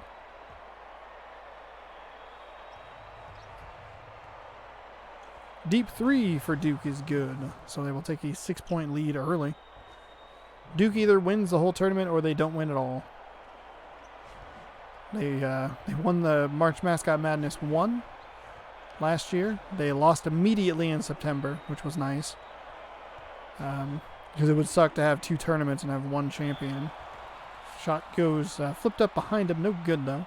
Go to the line for 2. Duke with their second foul of the half.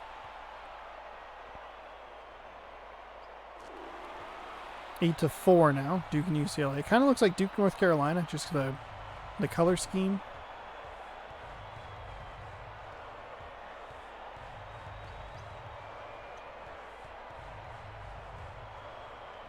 Ooh, that was an easy play for Duke. They got around him quickly.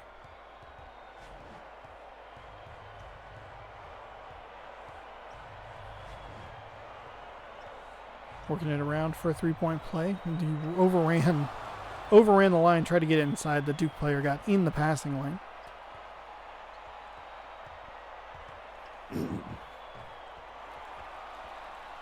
Oh, they almost ran out of bounds. They didn't. Thank goodness his dribble was up when that happened. They pushed in the back just to get that to not go through. So that's the 3rd team foul for Duke.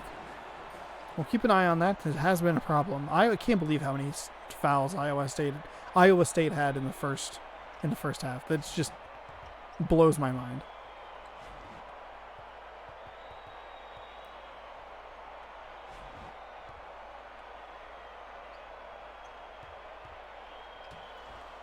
Shot is blocked by Duke. It'll go out of bounds. It'll stay UCLA ball. Though it was getting dangerously close to a Bruin touching that and turning the ball over to Duke.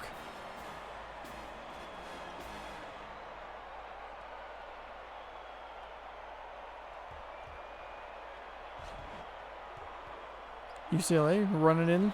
There you go. Nice late shot clock make. Got the lead down to 4. Nice steal by the UCLA Bruins. It is not a great numbers game for the Bruins. They can't quite get the shot to drop. It was a 1-on-2. There was another player there that at least evened it up, but it may have been in UCLA's best interest to pull back and wait for everybody to get there so that they can kind of run a half-court set and do it that way. But a deep 3 for UCLA, or excuse me, Duke. Shoot. Pardon me. The sun's popping out, which makes it look very nice on the snow.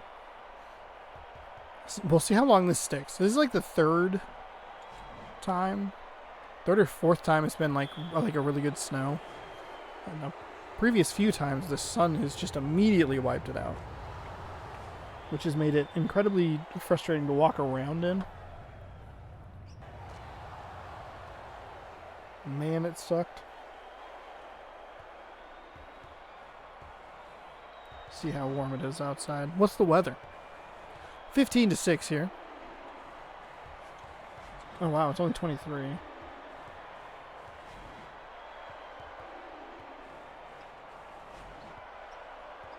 $38 tomorrow. I guess a lot of it's going to be gone. It's interesting because where I live is elevated from where I work. So like it wasn't sticking on my way home from work, but then by the time I got up to the South Hill, it was really, really sticking.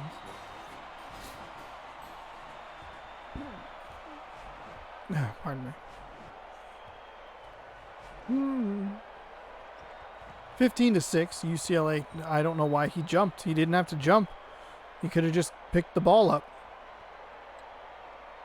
But over halfway gone in this first half, and UCLA, oh god damn it, the Duke dunk is back.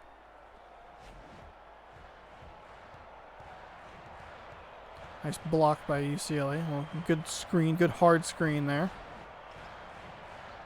Working inside. That's going to be a three-point opportunity. Defensive foul there. Correct? Okay. They didn't do like the celebration animation or cutaway or whatever, so I was like, did they not make that? Oops. Guess I guessed wrong. 2 quick passes inside. Donate a bit for every time I say that. Shot again. Another opportunity for a three-point play. So that is the 5th team foul on Duke. Number to keep an eye on here as we come down the stretch of the first half. 3:44, that's a lot of time to not foul. UCLA is taking advantage of that. So what was a 17-6 game is now a 17-12 game. A couple of good offensive possessions for UCLA has put them right back in the thick of it. A couple of great defensive possessions has put them right back in the thick of it. Duke not able to get quite what they want. They'll go right back inside, and the Duke dunk is back. The defender did a great job the first time of blocking it, and they weren't able, Duke wasn't able to recover correctly, or like ideally, getting a tip in. They missed, and having them reset feels like a win for the UCLA defense. Going right at them. They're working that like pick and roll play so well. So well. It looked like they were looking for another foul. Little hook shot is up and good. So touchdown game here, 21-14. He is trapped in that corner. They're not working with a full court press necessarily. They're just one-on-one. Seems like they're kind of switching back and forth. Maybe I'm just not paying enough attention. That's a big three from UCLA. They get it to rattle around. The friendly home roll cuts it down to 4. 21-17. I'd love to see Duke exit just as early as possible. There's another good defensive play. Wasn't a block, but that's as good as a block. There's a guy on your left. He's wide open. Instead, they're going to post up down there. Little hook shot works. So 21-19. Unfortunately, we could get a 23-19 game involving Duke. I don't believe we've had one today. We had one the other day that I almost missed because of how lopsided the game was. And there it is, 23-19. Yay, Monsters Incorporated.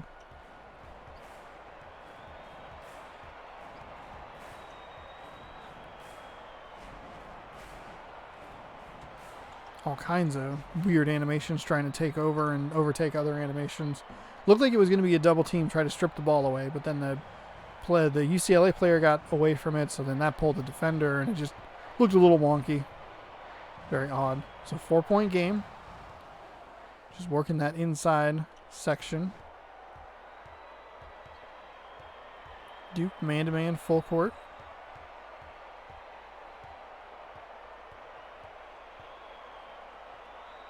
That's a deep three. Nice shot by UCLA to cut the lead in half. Down to a 25-22 deficit. About a minute to go here in the first half.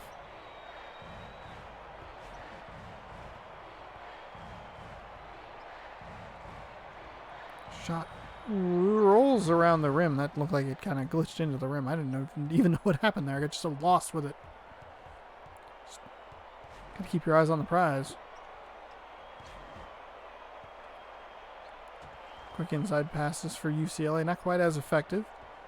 Getting over the smaller defender. There he goes. Able to jam it down for a 3-point deficit now. Still 30 seconds.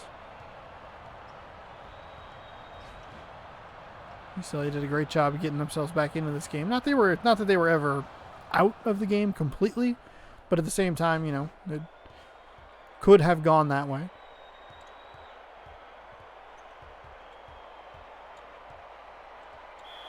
Oh, they're having a lot of success with that, just running directly at the Duke player.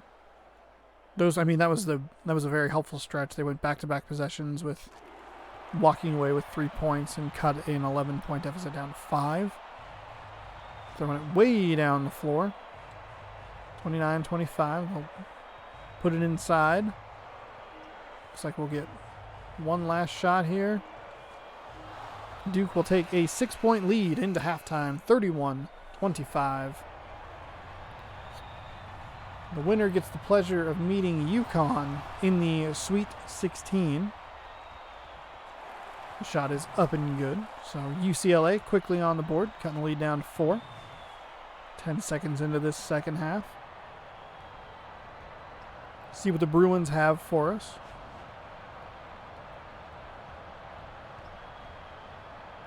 I like that there's just a rack of basketballs over in the corner. Come on, get the rebound. There you go. There you go. You can cut it down to a 1-score game. That's probably a smart move to kind of pull out and reset there. Though it is tempting to try and take, you know, 2 dudes on at once and try and score a layup, but that was a correct play. And not just because they made the 3. There's a 3 from Duke. They make that. So trading threes means that it was a 1-point lead, now a 4-point lead. It was a good call because it probably wasn't going to end super well. I guess I'd rather have like a mildly contested 3 than I would like a super contested dunk. A 1-on-2 opportunity where the ball can come loose and not even really get a good look at it.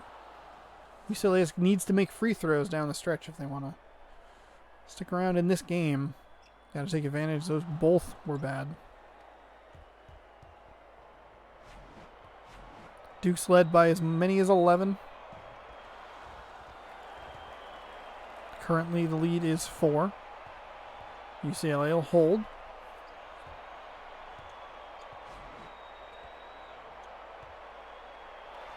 There it is. There's an opportunity for a 3-point play. Second team foul on Duke.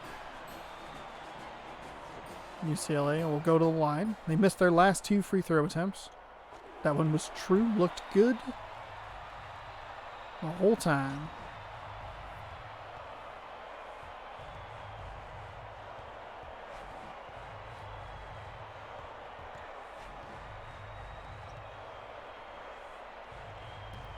No good on the 3. That was a good look. The jam down low will help though.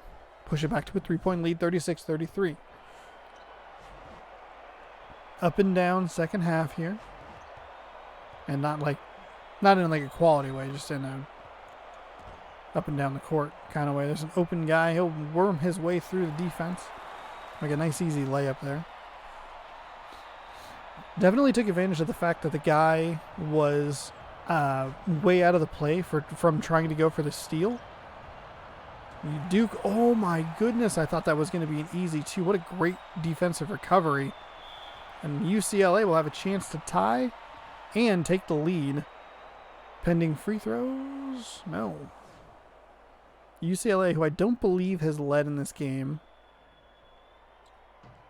has tied it for the first time since it was 0-0.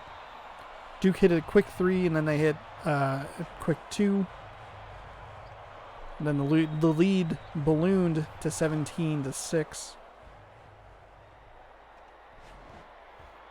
So it's been a large, long fight for UCLA to even really be in this position. they lose, they're really going to want to look at those free throws. Another defensive foul. That's 4 already on the Blue Devils. Still early in the second half, not even 3 minutes gone. It was the first tie moments ago. That is the second tie.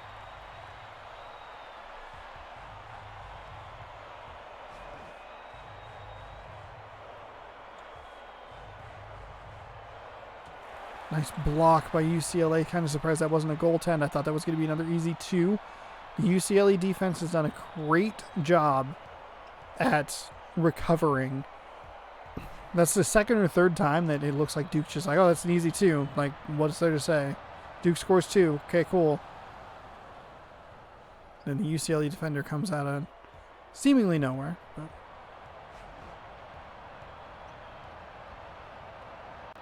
they come into the picture and they swat it away and pump fake. At least make it difficult for the Blue Devils. They did hit that mid-range jumper. See what they have in store here. 13 seconds on the shot clock. They haven't really gone inside. Just a lot of passing around the perimeter. Everybody's pretty close. There we go. There's a pass to shot. Little alley-oop action going on there.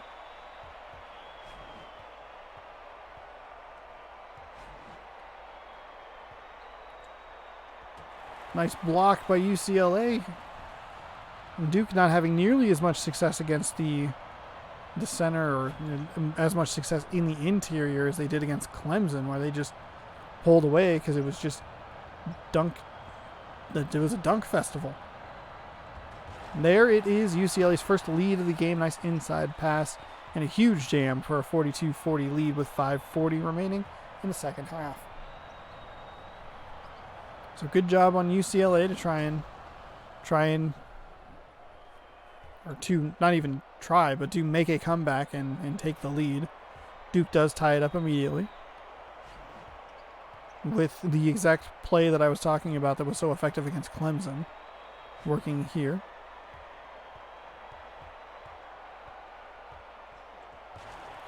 UCLA gets a little space, jams at home.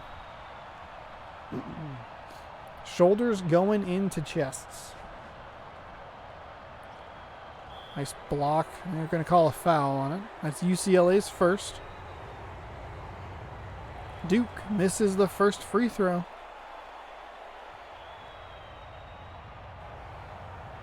They miss the second free throw as well. 0 for 2 for Duke from the line. Very surprising. Very surprising.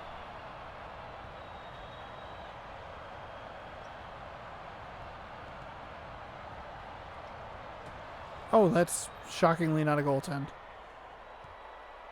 Also, his hand absolutely came through the net, but could just be a graphical thing.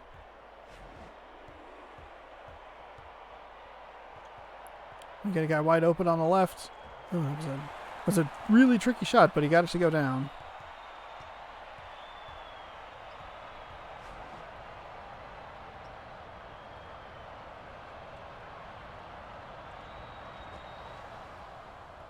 Trading twos, which means they're trading a 2-point UCLA lead for a tie.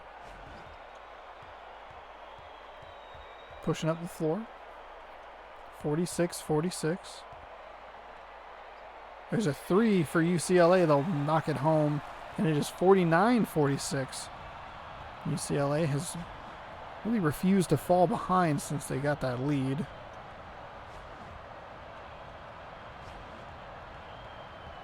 Couple of minutes ago. Oh, Duke. I did that weird thing again where it just pulled the defender off for little to no reason.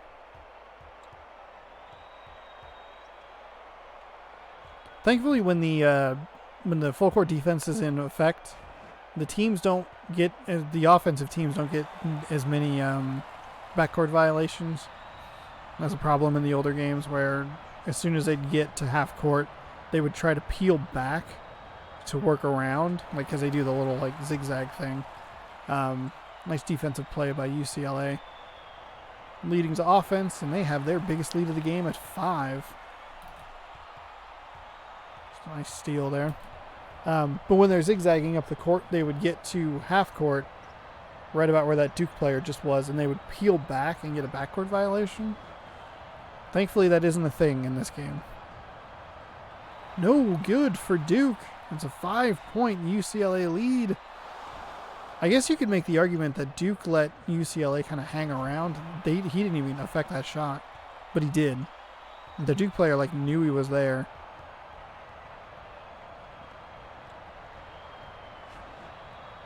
Just couldn't. There's 2 UCLA players right in the way. 3!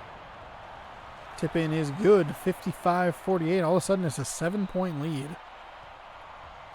With 2:07 remaining.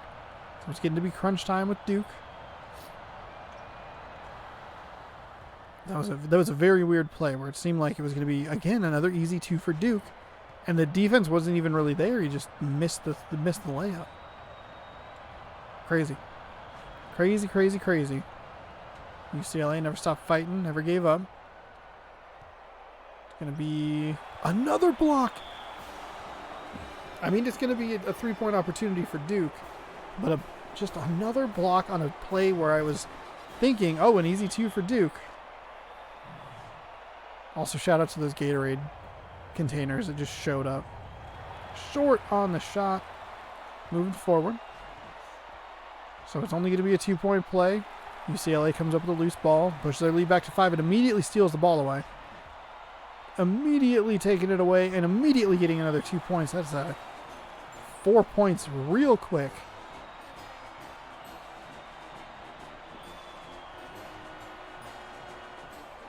So all the way up to a 7-point lead. With 1:22 remaining, second half. Shot is off and no good. Looks like UCLA will slow it down a little bit. A little help from the Duke defender. Okay, okay.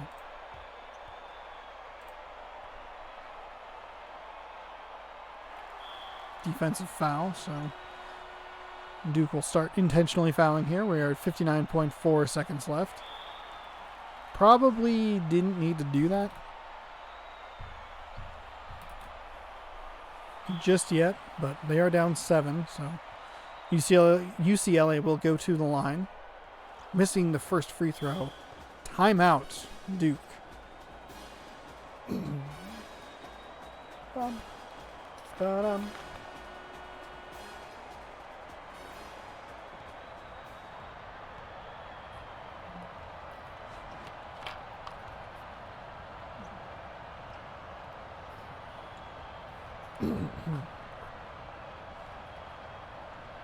Three for Duke is good.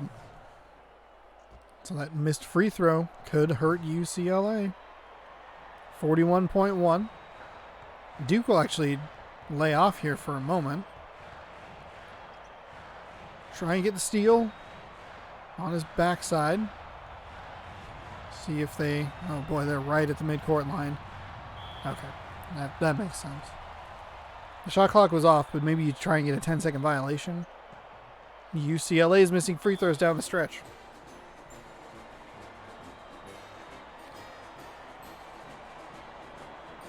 Oh, UCLA, no. No. Please, no. 3 for Duke is no good. Defensive rebound. Got lucky there. I mean, honestly, Duke probably should have gone just for a 2. For the love of God, UCLA, make a fucking free throw. Also, shout out to their diarrhea green score color. So 11 seconds remaining. Duke with a deep 3. No good. Okay, that's twice in a row now. They should have gone for 2 on both of those. There was no reason for them to shoot that deep of a 3. UCLA knocks Duke out. Thank God.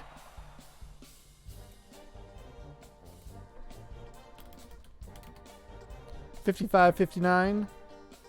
UCLA is winning, or on to face Connecticut in the Sweet 16.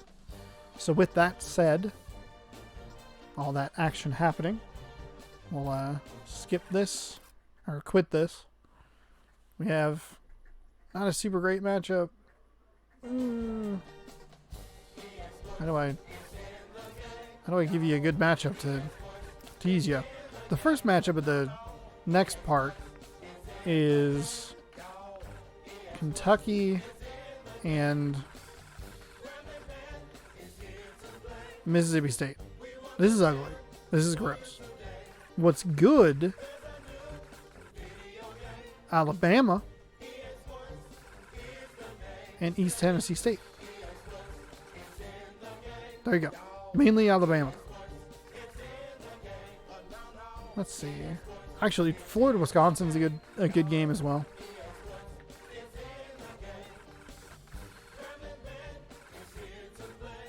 That's a good matchup. Weber State, you still floating around? I don't think you are. You are. You're playing Southern Mississippi. Okay. Ow. E-sport. Ow. Well, there we go. Yay. Oh. I am happy to see Duke out. Alright. Let's recap you with the standings. So I have zero confidence in this. In first place with 29. The Beebs in second with 22. I hope I win. I've never done this before. In third with 20. I am in third with 20 as well, but I have a higher score potential. And Just Guesses is in fifth with 17 and only a score potential of 25. So once you clear 25, you won't be in last. But I would guess that all of their final four teams are out. They were holding out okay. Gonzaga went down today. Really close. In a really close game.